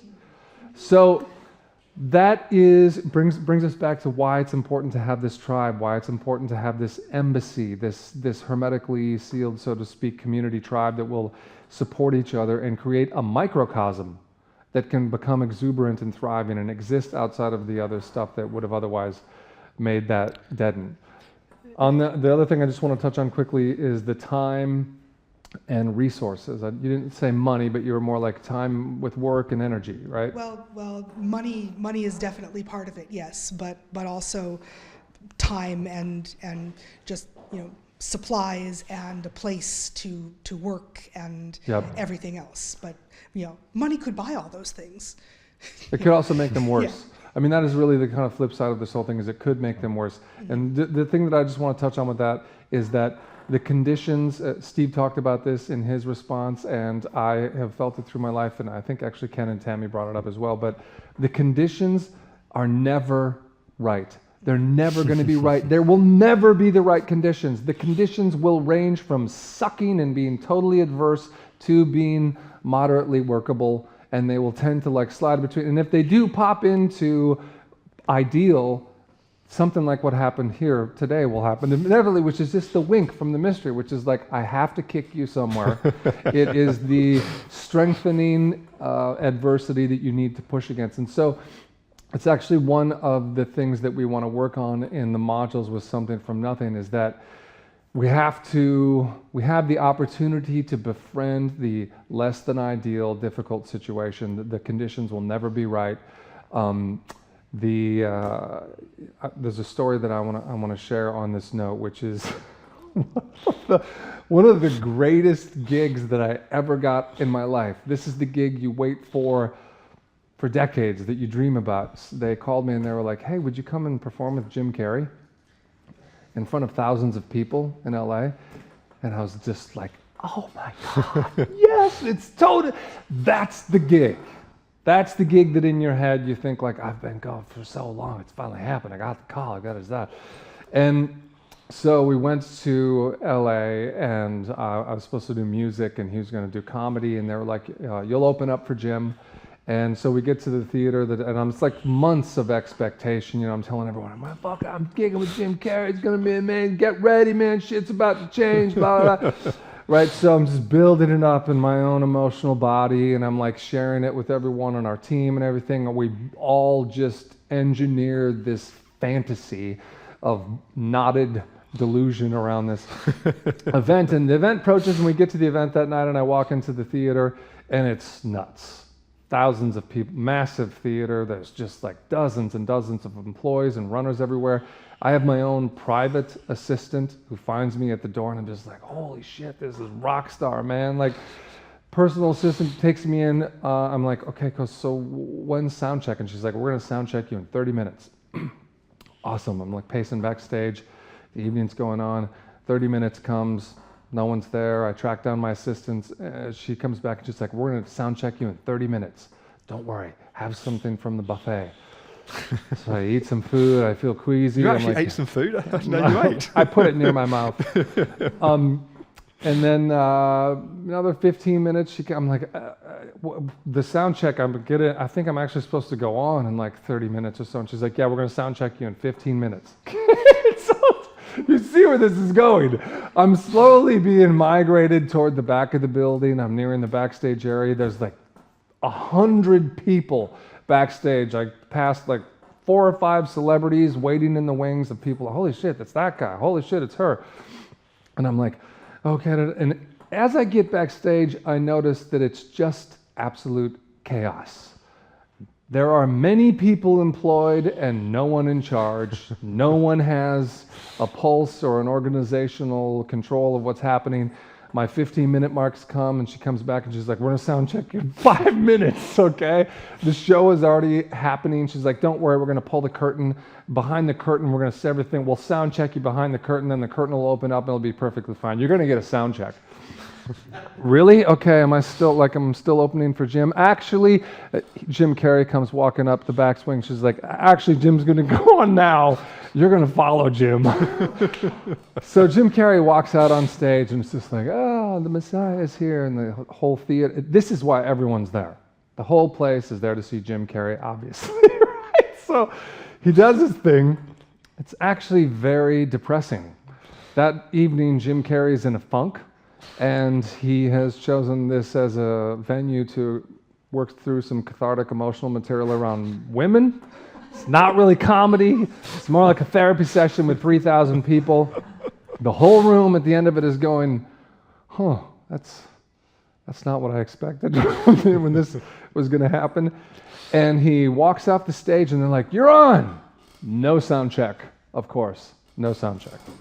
I walk out on stage. The curtain parts, plug in my guitar, I step up to the microphone, there's 3,000 people, and I strum the guitar, and I say hello into the microphone, and there's nothing. There's no guitar signal, and there's no microphone. It's just me on a stage after Jim Carrey's depressing spiral into darkness with no sound and signal. And the whole room is just staring at me. And that moment was the quintessence of the conditions. Like, that's the trade-off. Do you want to do a gig with Jim Carrey? Okay. You'll do it with no amplification and no vocal mic. There will not be sound transmitted, but you will be sharing a stage with Jim. Those are the conditions. And no matter how hard I try to milk the conditions, like, I really need that sound check, I really got to, we're not, like, I'm not in control of anything. I don't control any of the stuff that is the context that I'm functioning in, except my own physical body and that little wooden box with strings that was 100 feet away from the first row of the folks. And so there's like only two options at that moment. It's like either I can try to have fun with this and participate, because we all know shit just detonated, or I can freak out and I can be traumatized for the rest of my life, or maybe both. That's kind of your third option. So I just started yelling things into the audience, and of course, everyone there is so full of anxiety. That's just immediately on my side. I threw out one or two jokes, the room starts laughing, people are scurrying around and trying to fix things, and by the time a minute or two of jokes and banter with the front rows had gone, like they were totally on my side. The PA came back on, and then I did the song, and actually what ended up happening is that I would have been the most forgettable thing in those people's entire evening, and this was the only thing that maybe created a little memory for them that I got to be a part of. And it was, I never would have asked for that or wanted it or engineered, but it's all about those conditions. It's totally realizing like, I'm either going to make something and the conditions are going to suck and I don't know how it's going to come out and I won't be able to control the circumstances, or I just won't make anything. And the other thing about that is that no one gives a shit what it was like for us to make anything. Like generally, 99% of the time, when I go to a museum and I stand in front of a Kandinsky, I don't sit there and go, I wonder if he was having financial trouble while he was painting this thing. I wonder if the heat was kind of on and off, and maybe they didn't have, the asshole relatives were visiting, and like people didn't approve of this painting and didn't really think it was revolutionary. Infinite number of things that probably very likely were actually the conditions that Kandinsky painted in, but none of it shows up when I'm in front of that canvas. And I think for your project or for whatever it is, if it's possible to reframe those conditions and befriend them in a new way, and to reorient your relationship to that wall of dead zombiness, you know, that inert wall that you encounter, to reframe those things, could mean that your project does come to life, that one or two or however many of those projects comes into being. People will encounter them. Maybe it's one, maybe it's two, maybe it's 50,000, but it will impact them and they won't have any knowledge of that other stuff. And I think that's the loyalty question. If we're really loyal to that end point, then the rest of the stuff is worth going through. Yeah, Kingsley? Yeah, just actually, I had a couple of things to share if I've got a minute. On this same note, this is perhaps obvious, but it's just, for me anyways, it was a very relevant thing that me and my business partner realized in the last couple of years. But I would actually say that for us, constraints are inspiration. Whether that be time or money or whatever else, we found that if you take away those things, at least in our case, the creativity was shit. Basically, we would just, if we had time to work on our art, then we would just work on the details and just basically go deeper and deeper and deeper and deeper into the detail and just totally lose perspective. Mm-hmm. And really that's like a potentially infinite thing. You can just keep doing that forever. So what took us out of that was basically to say, well, do we really want to be doing this forever? Like, you know, keep exploring this thing and never actually publish what, you know, finish anything? Like, no. So, well, what's the constraint? Like, well, time. We don't want to spend more than a year on this. But why? You know, well, I don't know. So then we were like, well, we've got money. So technically, you know, and so it really took us basically saying, right, we've got to quit our jobs and just take the plunge, because then it's like do or die. Mm-hmm. And we don't have a choice anymore. So, and then that was like the first step towards us basically actually getting somewhere. It was just this kind of like, yeah, success or death. That's a great, awesome point, and I totally agree. And I think having those constraints and knowing those limits, and even though they can be really intense and negative, like it is not exaggerating to say that truly most people do get home at 7 and they have to work to have food and shelter over their head. Those are the conditions and they're not going to change. The project is not going to alter those sets of conditions and constraints. However, is there wiggle room within those sets of constraints in order to still bring this vision to life? Is there still a way within those sets of parameters? And sometimes when we unknow and give ourselves a kind of novel amnesia and we forget what those telling ourselves what those constraints mean, what they are, and what their rules are and boundaries, if we re-know them from a new place, just part of what I want to jump into now, then a new possibility for your project still to come to life, and those shitty conditions can pop forward, and those can be your allies even. And so let's pop into this, if you're cool with moving into the voice dialogue thing quickly, which is the reason I asked for a few of the lists of those blocks, like the couple that you shared with us, is that in the 6-month process of Something from Nothing, one of the techniques that we use is a kind of voice dialogue or perspective taking. And so number one step in this process would be to just make that little list of 1 or 2 things and to try to personify them to an extent. So we'll call them, the inert, the zombie external, the zombie world out there maybe for you. Or for me, it might be like simple anxiety about not attaining my highest potential. Like when I go out to perform, I feel anxiety that I'm not going to do it as good as I could, and that the emotional thing that could happen for me and the people in the room might not happen because I feel this anxiety and I'm nervous every time I go to perform. So for instance, take your favorite one of whatever your blocks is, personify it, and I'll go through this process with mine, and you can superimpose yours on top of what stages are. So number one for me, I would identify as stage fright, let's say. And I can begin, this is stage one, by looking at stage fright as an objective entity in the world. There's all these different ways that I can examine and walk around stage fright. The number one, first place that I can begin with is its location within my emotional and psychological bodies. And to see that this stage fright and this anxiety comes into my psyche and into my emotion as an undercutting voice of doubt. It tells me that not only could something go wrong, but that probably it's going to, because I have made mistakes before, because we all know that it's never, I've never outgrown this. I'm still full of stage fright. Why? I'm a fraud. We know I'm a fraud because professional performers who've done over 1,000 shows don't sit backstage with butterflies in their gut and feeling like they want to run away. That is what, adolescent, terrified little amateurs do. That's not a professional. So that's what that voice is saying to me in my psyche. That's location one in me walking around this objective facet. Location two is, so location one is invisible. It's that invisible voice and presence. Location two is still in my body, but it's physical.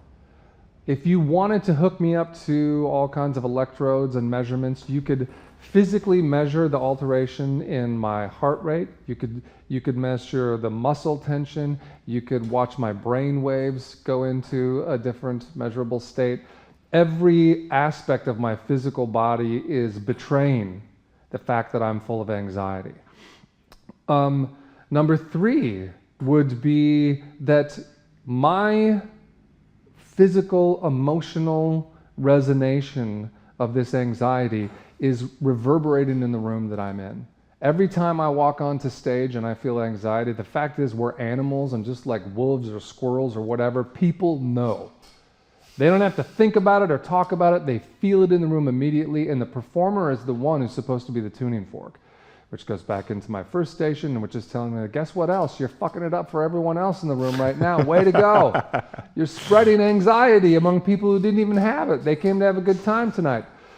And so it shows up in their invisible realm. And then the fourth location in this walk around of my anxiety in stage one is that interior ripple that went from my invisible realm into my physical visible realm into their invisible realm now shows up in their physical realm as well.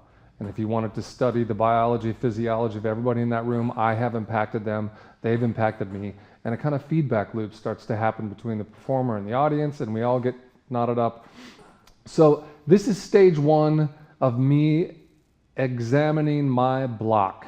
I see it objectively, and I walk around it as an object in my awareness, sort of like a jewel that you can hold up to the light, and depending on how you position it, it will refract different wavelengths, show you different aspects of it, but it's that object. So this is the objective study. So number 2 in this process is for you to enter into the dialogue.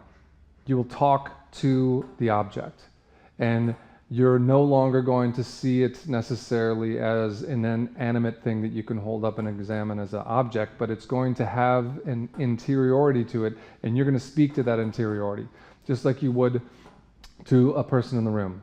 So for instance, for myself, I finished that step 1, and I'm going to move it over here, and like literally, if I were doing this in a room at home, I would set up 2 chairs, and I would speak to the presence of anxiety as it was sitting in this other side of this chair.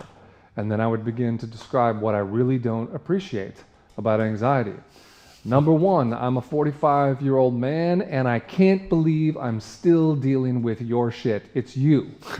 You are still in my life after I have done every conceivable thing that I can think of. I've changed my diet, I exercise, I meditate, I'm a 15-year Zen practitioner. It's totally embarrassing that I'm still struggling with anxiety. Obviously, meditation doesn't work, or it doesn't work the way it's supposed to.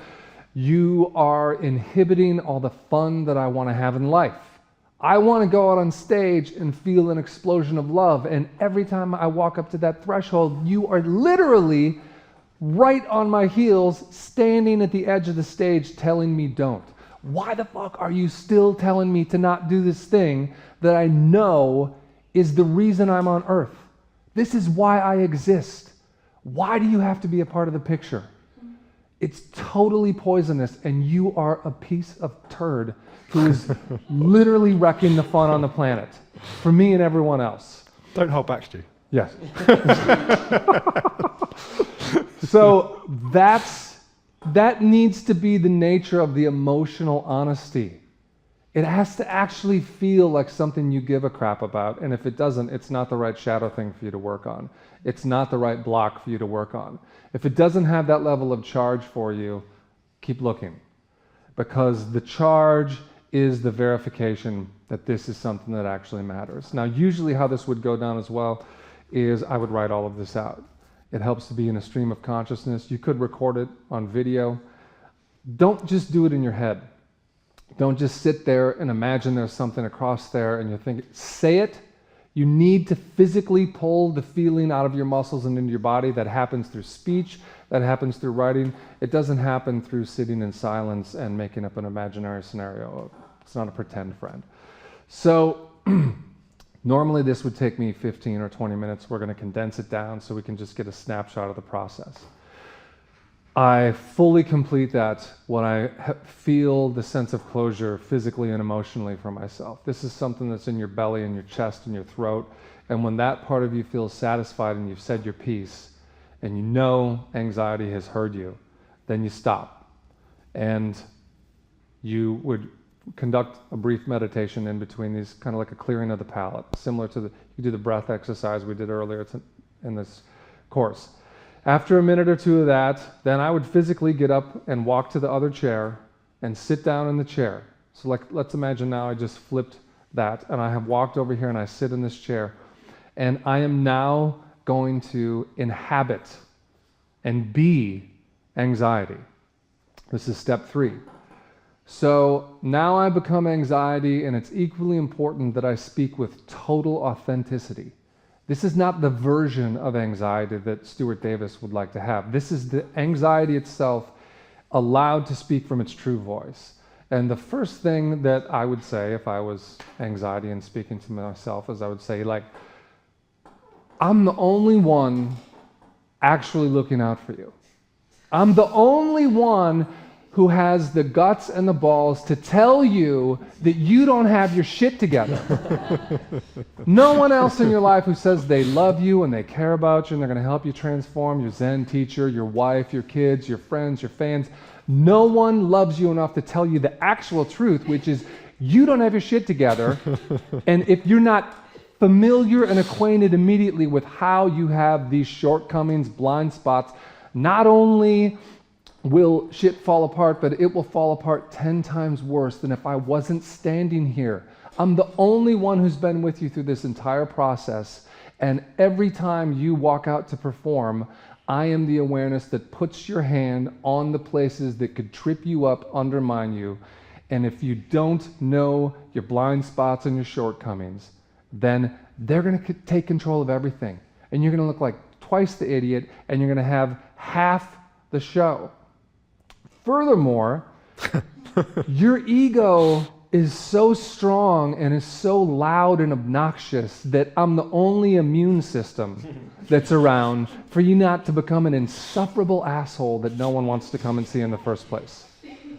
Have you any humility? No, not other than me. I am the humility in your life. I'm the actual point where you can feel vulnerable, that you can feel the vulnerability and the weaknesses that every person on the planet is struggling with, all throughout this room, all over the world. And if I wasn't there making you remember and making you feel what an open wound feels like, you would have no heart, no feeling, and nothing to share with anybody that actually really mattered. You would just go up there and show off. That's what you do. In fact, that's what you do every time you even get away from me for a little bit, is just start showing off. And that doesn't make any difference to anybody. You unfairly describe me in pejorative terms. Just because you feel things physically and emotionally that you don't want to, you have to project all of this made up crap that you think is pathological, that's actually one of the most tender, important parts of yourself, trying to keep you real throughout your whole life. That's what I'm actually doing, and I really don't appreciate the way that you spin everything that I do into some kind of victim, like you're a victim. You're not a victim. You're barely a person. I'm trying to help you become a person. So that would go on again for however long it takes. A few days. A few days. Actually, a lifetime. Like this, truly, this process, what you find. So anyway, that's stage 3, to put it into a conclusion. It's stage 1, walk around it objectively from multiple perspectives. Stage 2, speak to it with full emotion and genuine transparency. Stage 3, speak as it. And then a stage 4 would be kind of the integration of all of those into a new emotional relationship with those stations. But it does go on forever, because the truth is that positive or negative, anything that's strong or powerful in my life, this dialogue technique and this capacity to actually take perspectives is one of the most fundamental things that I use as a writer of songs, stories, and all of that, but also the central tool to changing my shadow and changing the blocks and the occlusions that we were just talking about that keep me from sharing my gift, creating the things that are important to me. This process allows me to loosen those knots and get into a new relationship. And what generally happens over time is that our adversaries within ourselves that are antagonizing us and blocking us and stopping us, if we do this with them, they can be enlisted as allies, and they can be enlisted as employees instead of dictators. And we should say in the 6-month process, there's an entire module where you go into this and teach this in a lot more detail. Yep, it's a whole module on its own, which is shadow work, and this is one of the central tools that is used within that. In fact, I'm just remembering that we have one more video. It's just a straight up comedic video, but it's a light illustration of, people may or may not have seen some of my videos online or whatever, but I literally enact this through sketches. At first I did it for fun, and then I found out that actually it was a really useful way for me to unpack the conversations within myself and to externalize the perspectives within me into characters and allow them to fight it out in a therapeutic battle. Usually there's 3 of me, but in this sketch there's 2, and this is one of those. You struggled to fit 3 of you in the bath. I couldn't fit 3 of me in the bathtub, that's right. I'm naked in this sketch, fair warning. Yeah. Both of me are naked in this sketch.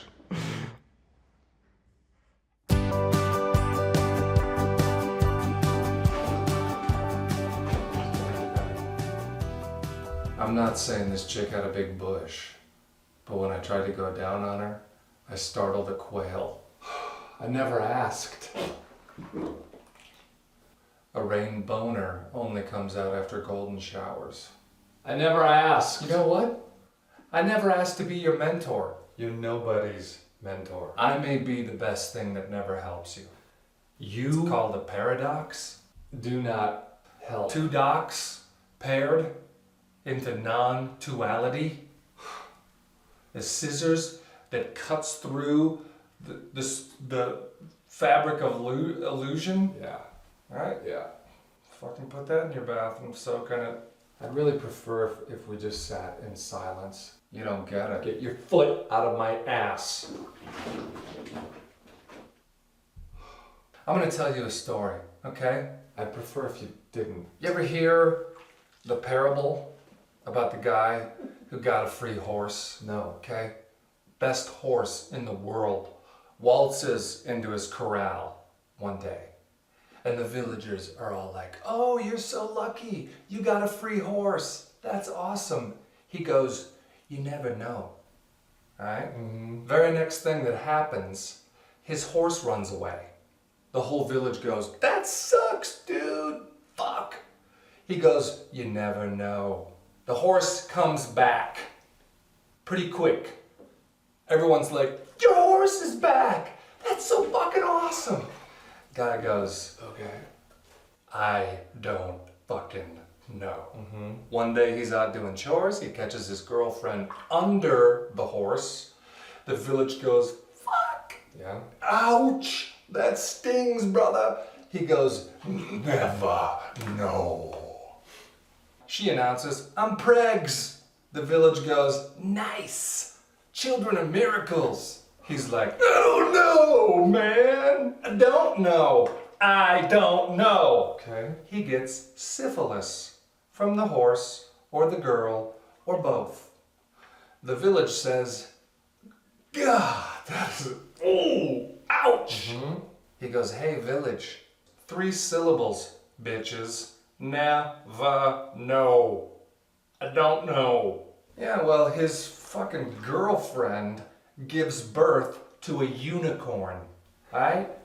And the villagers are all like, that's a mysteriously beautiful creature with magical powers. To which he retorts, I withhold interpretation. Boom! Fucking in their face. You have to swear so much. Okay? He's at the point of all places, motherfucker. That doesn't make any sense. Since this unicorn, though, is part human, it goes berserk, okay? Goes on the worst killing spree in history. Village is like, it's horrible, we're being eaten. And he's like, never fucking know. I do not know. I am not the one who knows. I withhold my fucking knowing. I'm the cloud of unknowing and I'm ever fucking flowing. It's irrational. Yeah, but the guy doesn't see the carnage because he's blind from the syphilis. And the disembodied souls of the villagers hover above him and go, you're fucking lucky that you're not seeing what's going on down there. He's like, never know. That's not a parable. There's no moral to that story. When the unicorn tries to kill him by spearing him in his syphilitic eye with its magic horn, it inadvertently cures his venereal disease, restoring his sight. To which he responds, is there a point? You never fucking know! What is the point? I'm your unicorn!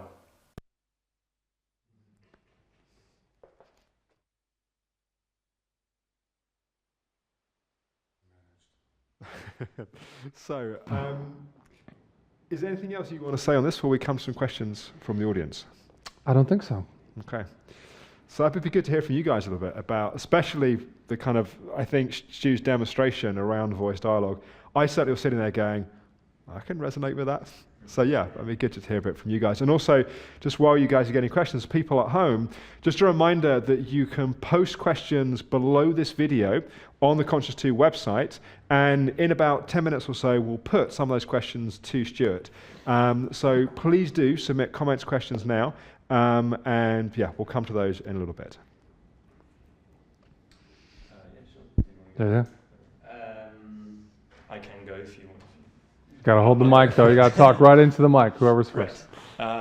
So for me, it's an interesting thing. I mean, I relate to that a lot as well, but it doesn't, due to the nature of what I do, it doesn't materialize itself as like anxiety or vomiting or anything like that. It's much more passive, because I don't have to perform my art in front of anyone. If I want, I don't actually have to show it to anyone ever. And I think that's my problem, really. And the thing is I'm not really plagued by insecurity. If anything, it's actually the other way around. I have a lot of ego, and I think that's probably my that duality, I think, is probably with my ego. And I think what I've got to do is learn to just learn to let go and detach myself from what I do, and realize that it's not the best thing ever.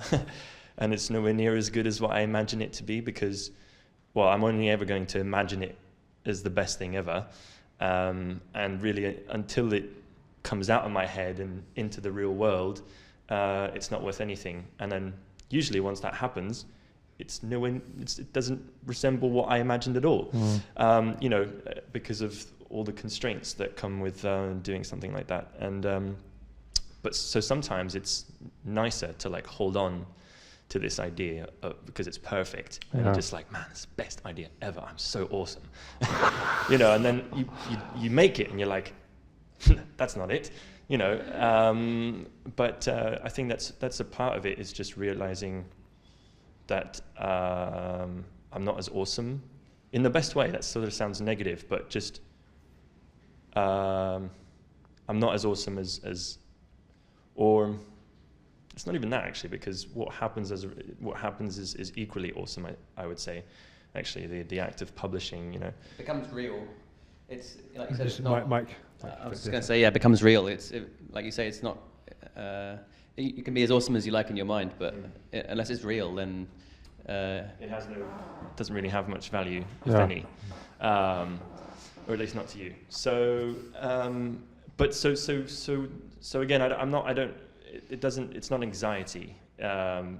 It's sort of more like preventative, of that actually ever happening, really. So that's why I say it's passive. It stops me. If I am feeling at all conflicted with what I'm doing, I have the opposite extreme situation of you, in the sense that I only work on my art these days, and it's my life, basically. And so that's very stressful because if that's not going well, I'm not going well. Mm-hmm. I don't have anything to fall back to. This is it. I'm defined by my art and my profession, and it's really empowering and really, really terrifying. But again, so what happens basically if it's not going well is I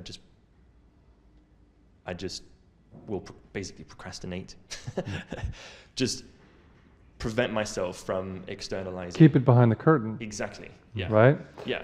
I think it's a really important point, and it highlights nicely how various and divergent and unique everyone's, whatever that thing is, it's unique and distinct each time in each person. And it could be what you're describing, want to hold it back behind the curtain or hoard it, or savor it and not expose it to the risk of falsification, verification, or praise, or whatever. Also, another risk with that is that maybe you see perfection, and what if you create perfection and the rest of the world thinks it's turds? That can happen as well. Every variety of that can happen, but what you're describing is one modality of it. My illustration with anxiety is another, and I bet if we go through the room, we'll find each person with their own version of that. Mm-hmm.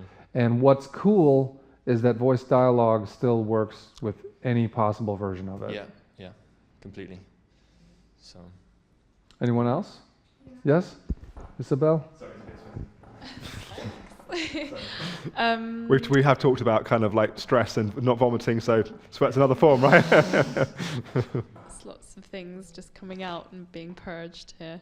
No, I was going to say about the dialogue aspect, because for you, it just the way that you brought it across, which was incredible, very expressive, and in some ways acting out, you know, being the actor. And I've never really tapped into the actress in me to be able to sit down and be with that anxiety, because in my case it's definitely anxiety, excruciating deep fear of not putting out well, and I found it difficult to talk. Like I was trying to imagine what it would sound like with my chair, and then swapping seats and things. And I'm not sure I can actually get my head around that. It's an interesting one. I mean, I work with my body, like somatic experiences, rather than talking out loud. Yeah. So it's an interesting take. I work with yoga, and actually, because I'm very obviously extroverted, usually I come back in and I go into solitude, pure solitude, and that can then swing the other way. So I'm trying to find the balance actually in kind of external, internal communications to deal with that. That's really interesting. I think you kind of have a head start though, actually, because if you're working with somatic and body-based processes is how you're integrating your emotional experience, I think that's actually a head start, because it's deceptive to think this is merely or even primarily a verbal practice. Yes, there are words, but when you're doing this at home, even like get up, walk around, move the energy, make sure you have an actual point of contact that's could be a stick in the room or whatever it is, but personified that you're in dialogue with. But focus first on those feelings. What is in your body? What wants to move? What's in your gut, your chest, your throat? The words come after. It's really about this feeling inside of you that you need to purge. It's a good point about not being able to express fully, because in that state it can actually paralyze you, and you can just stop talking to yourself. You don't even have speech running through your head. You're just so paralyzed with fear. So in that sense, actually changing the state can just be literally going and making a cup of tea, and then and then looking at it from a different perspective. Exactly. I mean, maybe you punch a bag for a while, or maybe any kind of gesticulation or expression could very well be part of the conversation that's happening between these perspectives. Yeah, it's really interesting. Hi. Hi. So many things I'm thinking about, but one is like I'm also a musician, and I think one of the blocks I have is kind of translating the joy of creating music and practicing or playing with other musicians, and then like putting it on a stage. And it's not exactly anxiety, but it's just a kind of confusion about how you translate like what you really love doing into a performance. And I sometimes think of like a stage as a bit like a hotel room, you know, there's like, it's just inhabited every day by someone new. It's totally impersonal, whereas when you're playing with other people, you're kind of in a room, like a living room, and you're talking, and you communicate in between the songs, and you have a great time. And suddenly you're on a stage, and you're kind of all in a line, and none of your stuff is around. Right. And you kind of, and that's just what we do as musicians. This is where we go and perform. We go and perform on this neutral environment. So if you had to give that a name, like first of all, let's back up a little bit. And the one word that I heard you use that popped out was confusion. Yeah, maybe it's that, maybe it's not. But if you had to name it, what would you name this pause or block that you feel? Like a kind of road I can't see. A road you can't see? So like occlusion or a kind of blindness or... Yeah, something like that. Which is you don't know what's on the other side of changing those contexts, which is like what you're saying is that you don't see how one translates or turns into the other one? Yeah, I think of them as totally separate things. Like it's great, it's brilliant fun being on stage. You know, there's that exhilaration you're talking about. Uh-huh. But it seems so different. It seems like it's a totally different art form. So the key thing here is to try to personify and dial in what this pause point is for you. You said confusion and a lack of vision. Could you give it a shape defined enough so that you could begin to have this conversation with it? Just for sake of convenience, let's try to pick one or two of those and give it that name.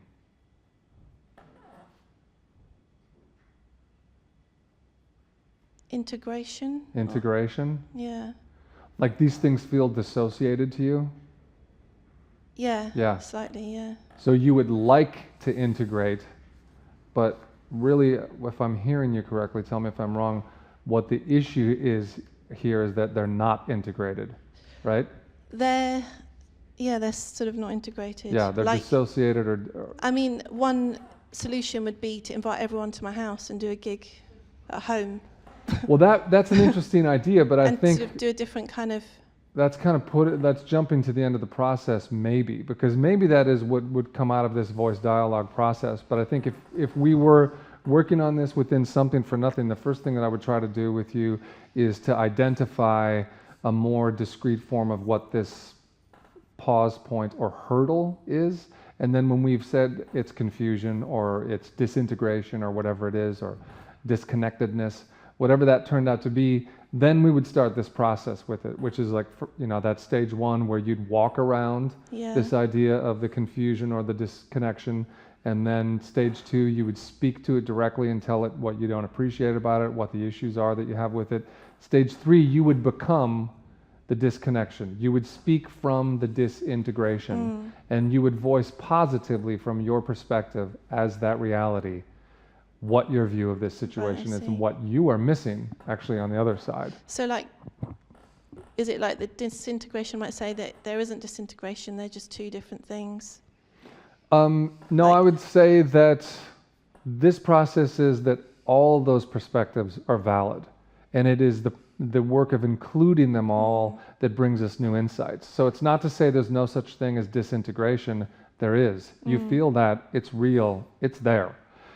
The process is your perspective as well, looking at disintegration is valid and important, and that the two of those in conversation, you wanting some kind of integration and confronting this block of disintegration, in exchange and conversation in this process will form a new third point, which will be a new insight that includes but transcends both of those perspectives. And they always all are still included moving forward. The point is not to get to a point in your life where you don't have a feeling of disintegration. The point is to open up a new dimension, a third dimension, fourth, of what is beyond that transcends but includes them both. That makes sense? Yeah, definitely, yeah. Interesting. I'm just mindful of time, because I know we could go on all day, but we've got a few questions I want to just come to from the live stream. Then also one of the questions, like legit question, or the thing is people asking about the course. We were going to come to it anyway, but we've been asked for it. So, but before we come to that, let's just touch on someone. Cameron was asking about the relationship between creativity and madness, and sometimes it can feel like that. And I guess really the essence of the question is, do we need to go through that pain and suffering? And if we are in that pain or suffering, how do we hold that and be with that? Well, first of all, I don't necessarily think that pain and suffering and madness should automatically be conjoined in that fashion. So maybe I could just come at them each individually and try to do it quick, because I know we're kind of locking down. Madness and creativity is definitely its own special category. It's not necessarily the focus and drive of what Something from Nothing is about, but I get why that comes up as a question. And I think that what they have in common, I can be totally transparent and say I definitely have had periods of my life where I have not felt that I had the mental faculties all put together to be a normal functioning person. I definitely feel that I have dunked below the waterline of sanity on occasion, and so I'm not totally unfamiliar with the madness. It's a different seminar and those are different stories, but I've been there. And what madness has in common with real something from nothing and cutting edge creativity is that both of them punch through membranes, both of them punch through thresholds. And so, as Tammy Simon was describing in her 5-minute clip, a truly innovative artist or spiritual teacher or creator is going to bring fresh, singular new water and an emergent property or feature that was not there before. They're going to put their reach into a place that we have not been to before. That's punching through the membrane. That's crossing over a threshold. Madness as well, sometimes on the dark end, sometimes on the pathological end, but also maybe sometimes just in the fact that a really visionary person may be so far exceeding the societal center of gravity that madness may be the most appropriate term for it, or people's psyches can actually disintegrate as well. But that madness also punches through a membrane, and they're not totally unrelated. I mean, we find lots of instances of artists who traffic in a realm and an atmosphere that is not the day-to-day function of most people. Some of it's pathology, some of it's breakthrough work, and they do have a little bit of overlap, in my opinion. So that's that. But on the suffering side and the pain side, I think that's a different issue. And the response for me in my life is that it's not that we have to suffer or we don't have to suffer. It's not that we need our creative process to be ecstatic and blissful or we need it to be full of pain and punishment. It's that we need it to be creative. And who you are as a creative person is going to be unique to you. Maybe it involves a lot of pain and difficulty and suffering. Maybe it involves a lot of bliss. Maybe they alternate. And I think what's really critical in Something from Nothing is focusing on you realizing the full range of your creative genius and offering, and whatever the components are that your unique engine and makeup includes, we need to include those and we need to work with them. Could be suffering, could be bliss, both. Yeah, that's great. There's also a question around, and we're going to paraphrase a little bit, but around when it's like we have something that we love. And I give you an example from my life. I was saying that I love playing the guitar, but it wasn't my creative thing. And when one of the tendencies we can all have, this is kind of the essence of it, of comparing ourselves to other people which are great. Like, if we listen to music, we tend to listen to the great musicians. If we like art, we tend to go to museums or art galleries and look at the great artists. And we don't see a lot of stuff kind of elsewhere on the spectrum. And that can be a kind of almost an impossible thing to compare ourselves against. It's like we have something that we love and we want to be creative, and it might be at a hobby level, it might be if you're a musician playing at kind of open mics. Maybe we're never going to be world class, but that whole story that we should be, or comparing ourselves against that, like how to navigate that. I think that comes back to the difference between a hierarchy and a holarchy. And so in a hierarchy, for instance, we would see this graded, evaluated, kind of popular assessment of what is good or what is bad. And trust me, I'm not a relativist. I'm not into the postmodern relativism. There's great art and there's shit art, and that's a fact of life. However, what is a deeper fact of life is that the intrinsic fundamental value of the artist, the creator, and the creative process is this holarchy. And the depth and reach of what is going to transpire in a creative process is the fundamental value and treasure that's brought forth in the creative process. So, like, for instance, the part of relativism that is also true as well is that from whose perspective? I mean, let's start with the fact that the sun is going to expand and swallow every single creative artifact on this planet. So, legacy? No.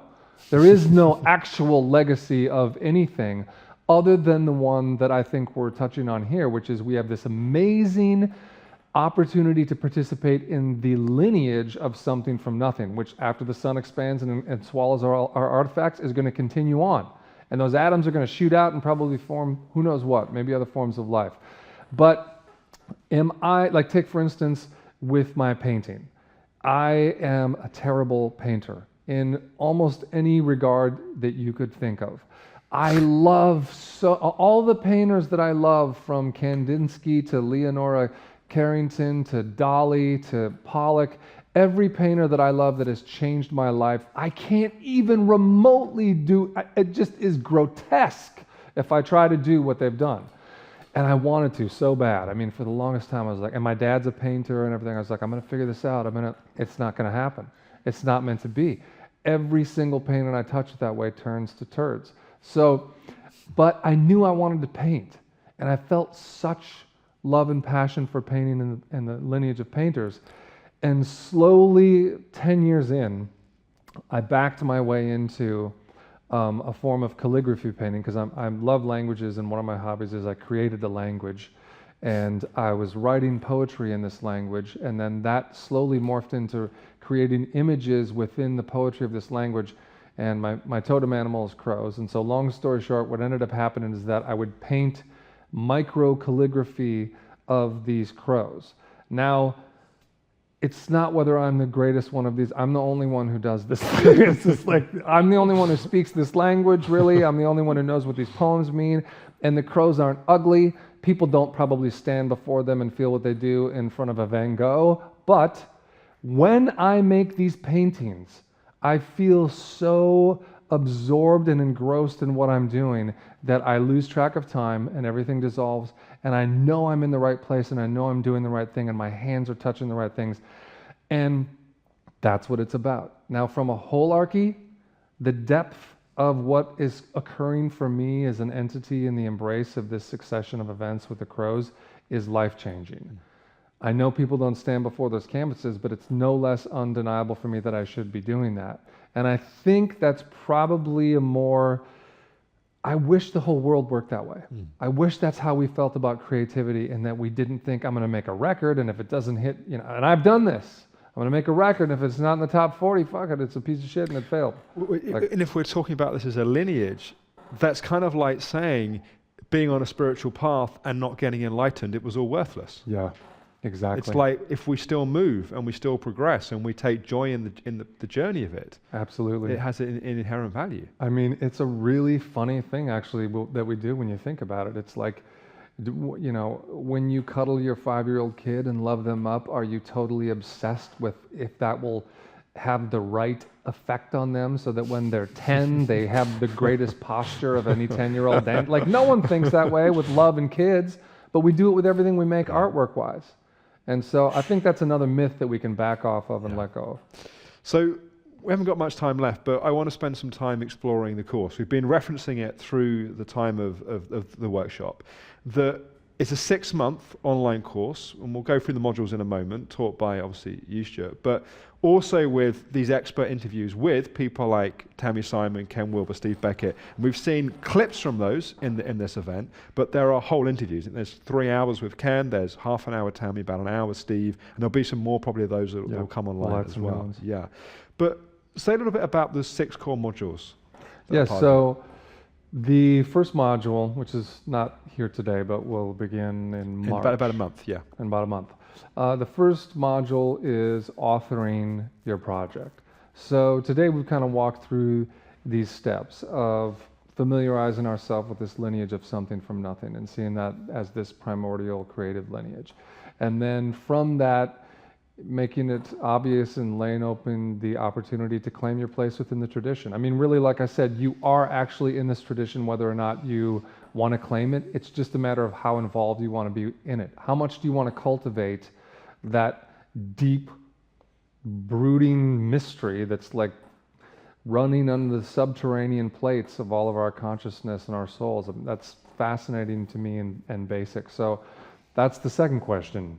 Do you want to jump in? How deeply do you want to jump in? Here's a 6-month period of practicing, exploring, and cultivating this with other folks, all of us around the same prime directive. So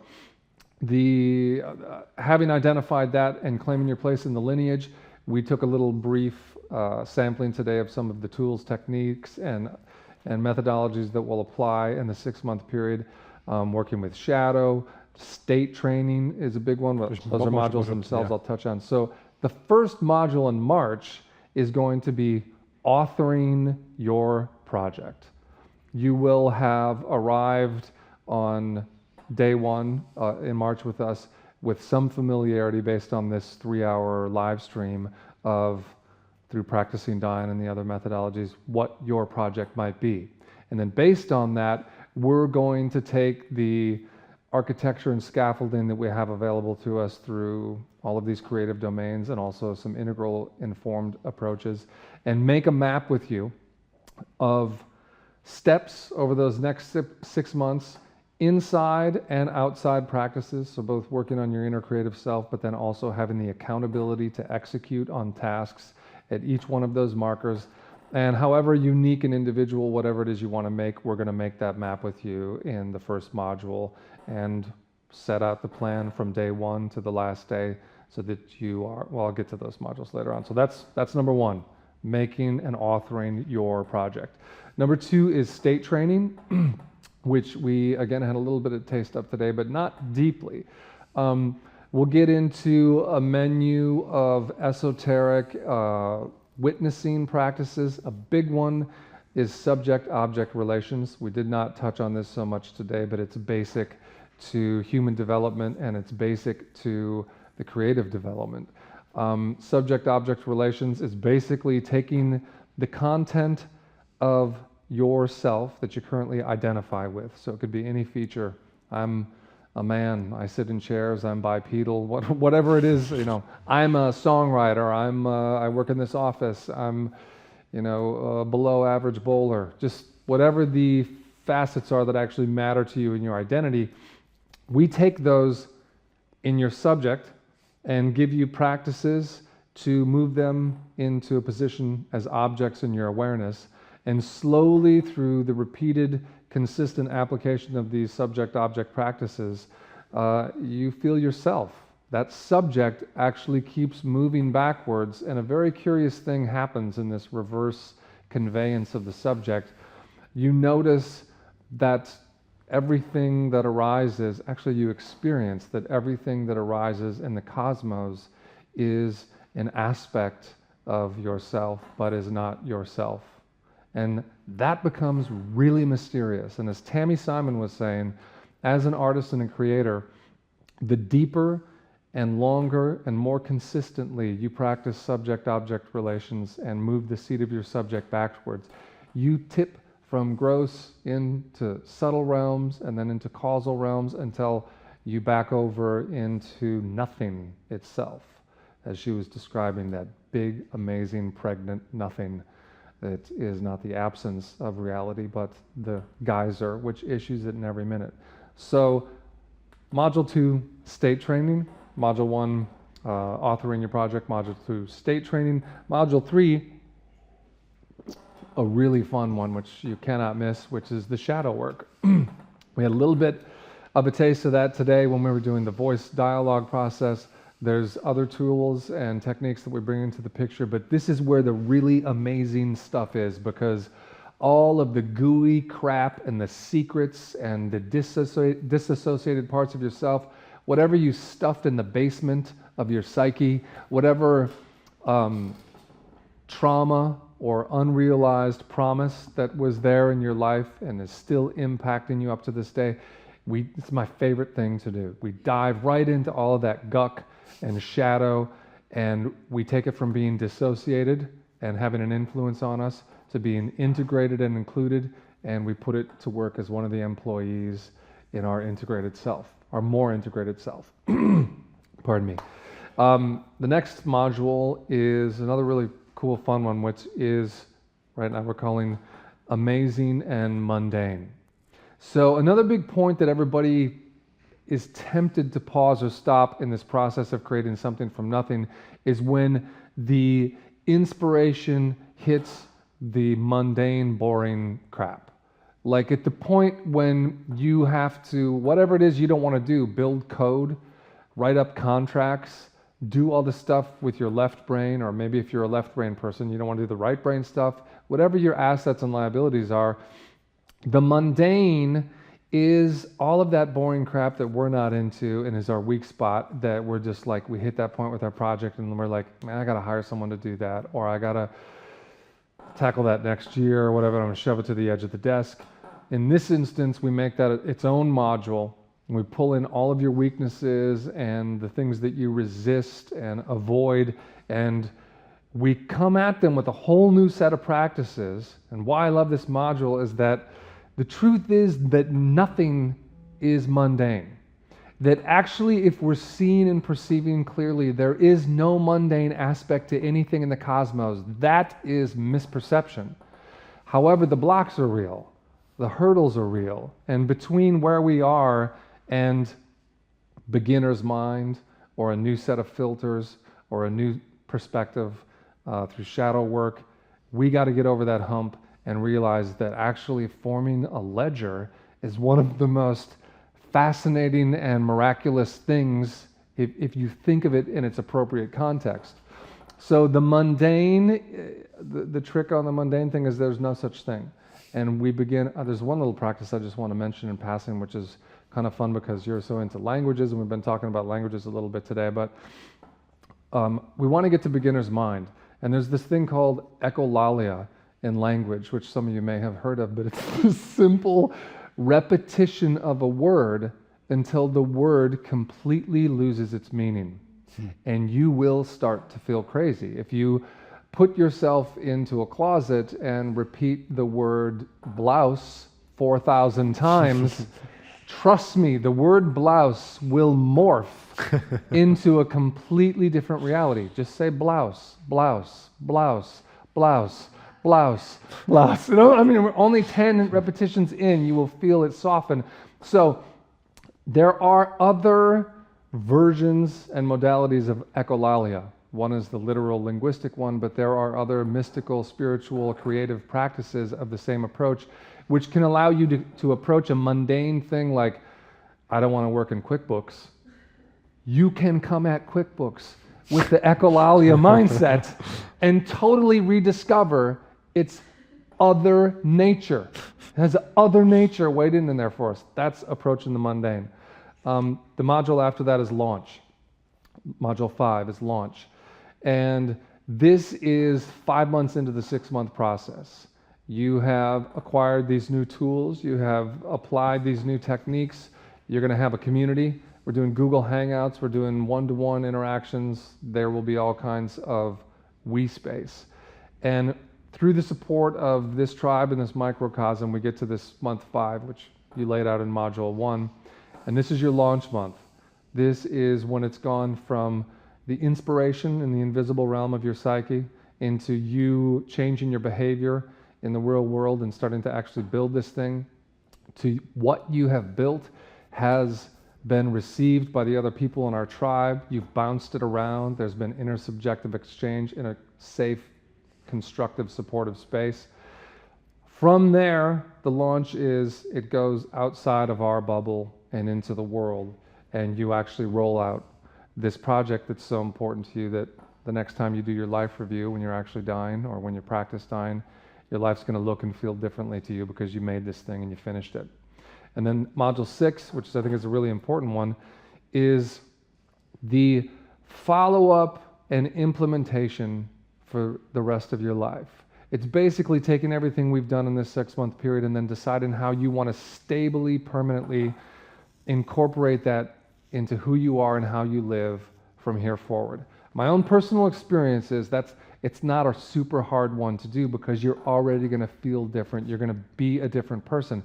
The creative projects that I've gone through in my life that really meant something to me just changed me. And it wasn't the difficulty of stabilizing those changes.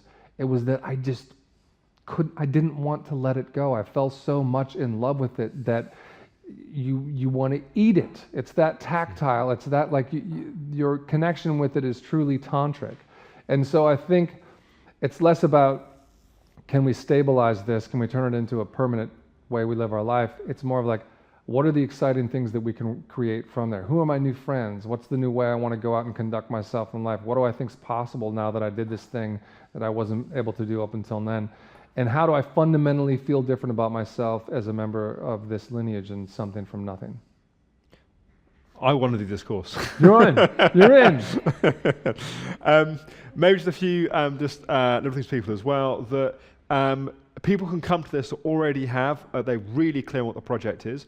They can come if they're not so clear on the project. People can come to this course if they are, they define themselves as an artist, or someone that perhaps is an entrepreneur or wants to set up their business as a therapist or consultant, anything which is about bringing yourself into the world, basically. Yeah. This is for them. It's totally true. I mean, we said in one of the little clips we put together, like, if you're an astronaut or a novelist, you know, any conceivable, there's just no human being alive, like I said, who's not a member of this lineage and doesn't have something unique to offer. Maybe it is an offering to the world, but maybe it's really about your life or a relationship with one other person. Any conceivable creation is appropriate for this process. And so if people want to join this course, then you need to become a premium member of Conscious 2. And you can pay monthly, you can pay yearly, 2 yearly, you can pay for a lifetime. And obviously it gets cheaper per payment or per month as you choose the different options. Not only will they give you access to something from nothing, the 6 modules, the expert interviews with Tammy Simon, Ken Wilber, Steve Becket, and others. It'll also give you access to the Google Hangouts, where there'll be one each month, where you can actually ask questions of Stuart and interact and be part of that we space, using kind of integral terms. Signing up to Conscious 2 won't just give you access to something from nothing, give you access to the entire Conscious 2 library. That's currently over 250 hours of courses, workshops, and teachings, featuring people like A.H. Almas, Ken Wilber, Byron Katie, Muji, also some teachers you may not be aware of, but some really awesome up-and-coming teachers, some amazing content as well. Over 50 interviews, over 30, 40 different yoga sessions, and we have huge plans for things that are coming through this year. In fact, it's kind of interesting, talking about something from nothing as kind of Conscious 2 emerges over this year. We have iPhone, iPad, Apple TV apps rolling out in April, May time, a whole new upgrade of the web platform. So it kind of, by the time this course is finished, you'll see a big evolution in Conscious 2 as well. So you'll be able to access the content in a whole host of different ways as things evolve. So we'd love you to become part of Conscious 2 and this growing community. So I don't think anything else you want to say, Stuart, before we close. Just thanks to you guys for joining us here in the room, and thanks to everybody who's watching at home from all over the world, and thanks to you, Alex, for bringing me here and for doing this. I mean, I just think the only thing I'd like to close with is that I do feel that's the big privilege and fun of this gig. Is like, it's so cool. It's cool to do it on your own, and it's multiplied and amplified when you get to be with other people in a shared creative space. So I'm just super excited to see what happens in these 6 months and what the projects are that come into being. Yeah. Well, Stu said it, but thank you very much to you guys for being here in person and kind of sharing of yourselves and your questions and experience. It really helps bring it alive, and there's been some really great stuff in there. Thank you. I also want to say a huge thank you to you, Stuart. You know, I kind of said at the start, but you know, I work with a lot of people, but you are just a genuinely decent, awesome guy that not only is a creative genius, but you also live this as well. And I've really appreciated just hanging out with you, spending time with you. And also Steve Becket, who you were filming with just yesterday, and we were talking a bit about the course on camera. And he came up and said, "Oh my God, like this is amazing, like hearing you do this." And it is, it's a real treat to hear you in the role of teacher, not just doing the awesome creativity side. So I really appreciate it. Thank you very much. Thank you very much. Great. Thank you. And thank you to you guys watching at home. We really do hope you'll join us for the 6-month online course. You can find out more at conscious2.com/something-from-nothing-course. That's quite a lot to remember. We'll get it up on screen in a moment. You'll also see in the email that we've sent out that if you choose to sign up to Conscious 2 in the next few days to get access to the recording of this and the entire course as it comes and everything else in the library, there's a 15% discount for the next 3 days if you use the coupon code something-from-nothing. So thank you, Stuart, again. Thank you for watching, and hopefully you'll join us for this amazing feast we have coming for you the next 6 months. Bye-bye for now.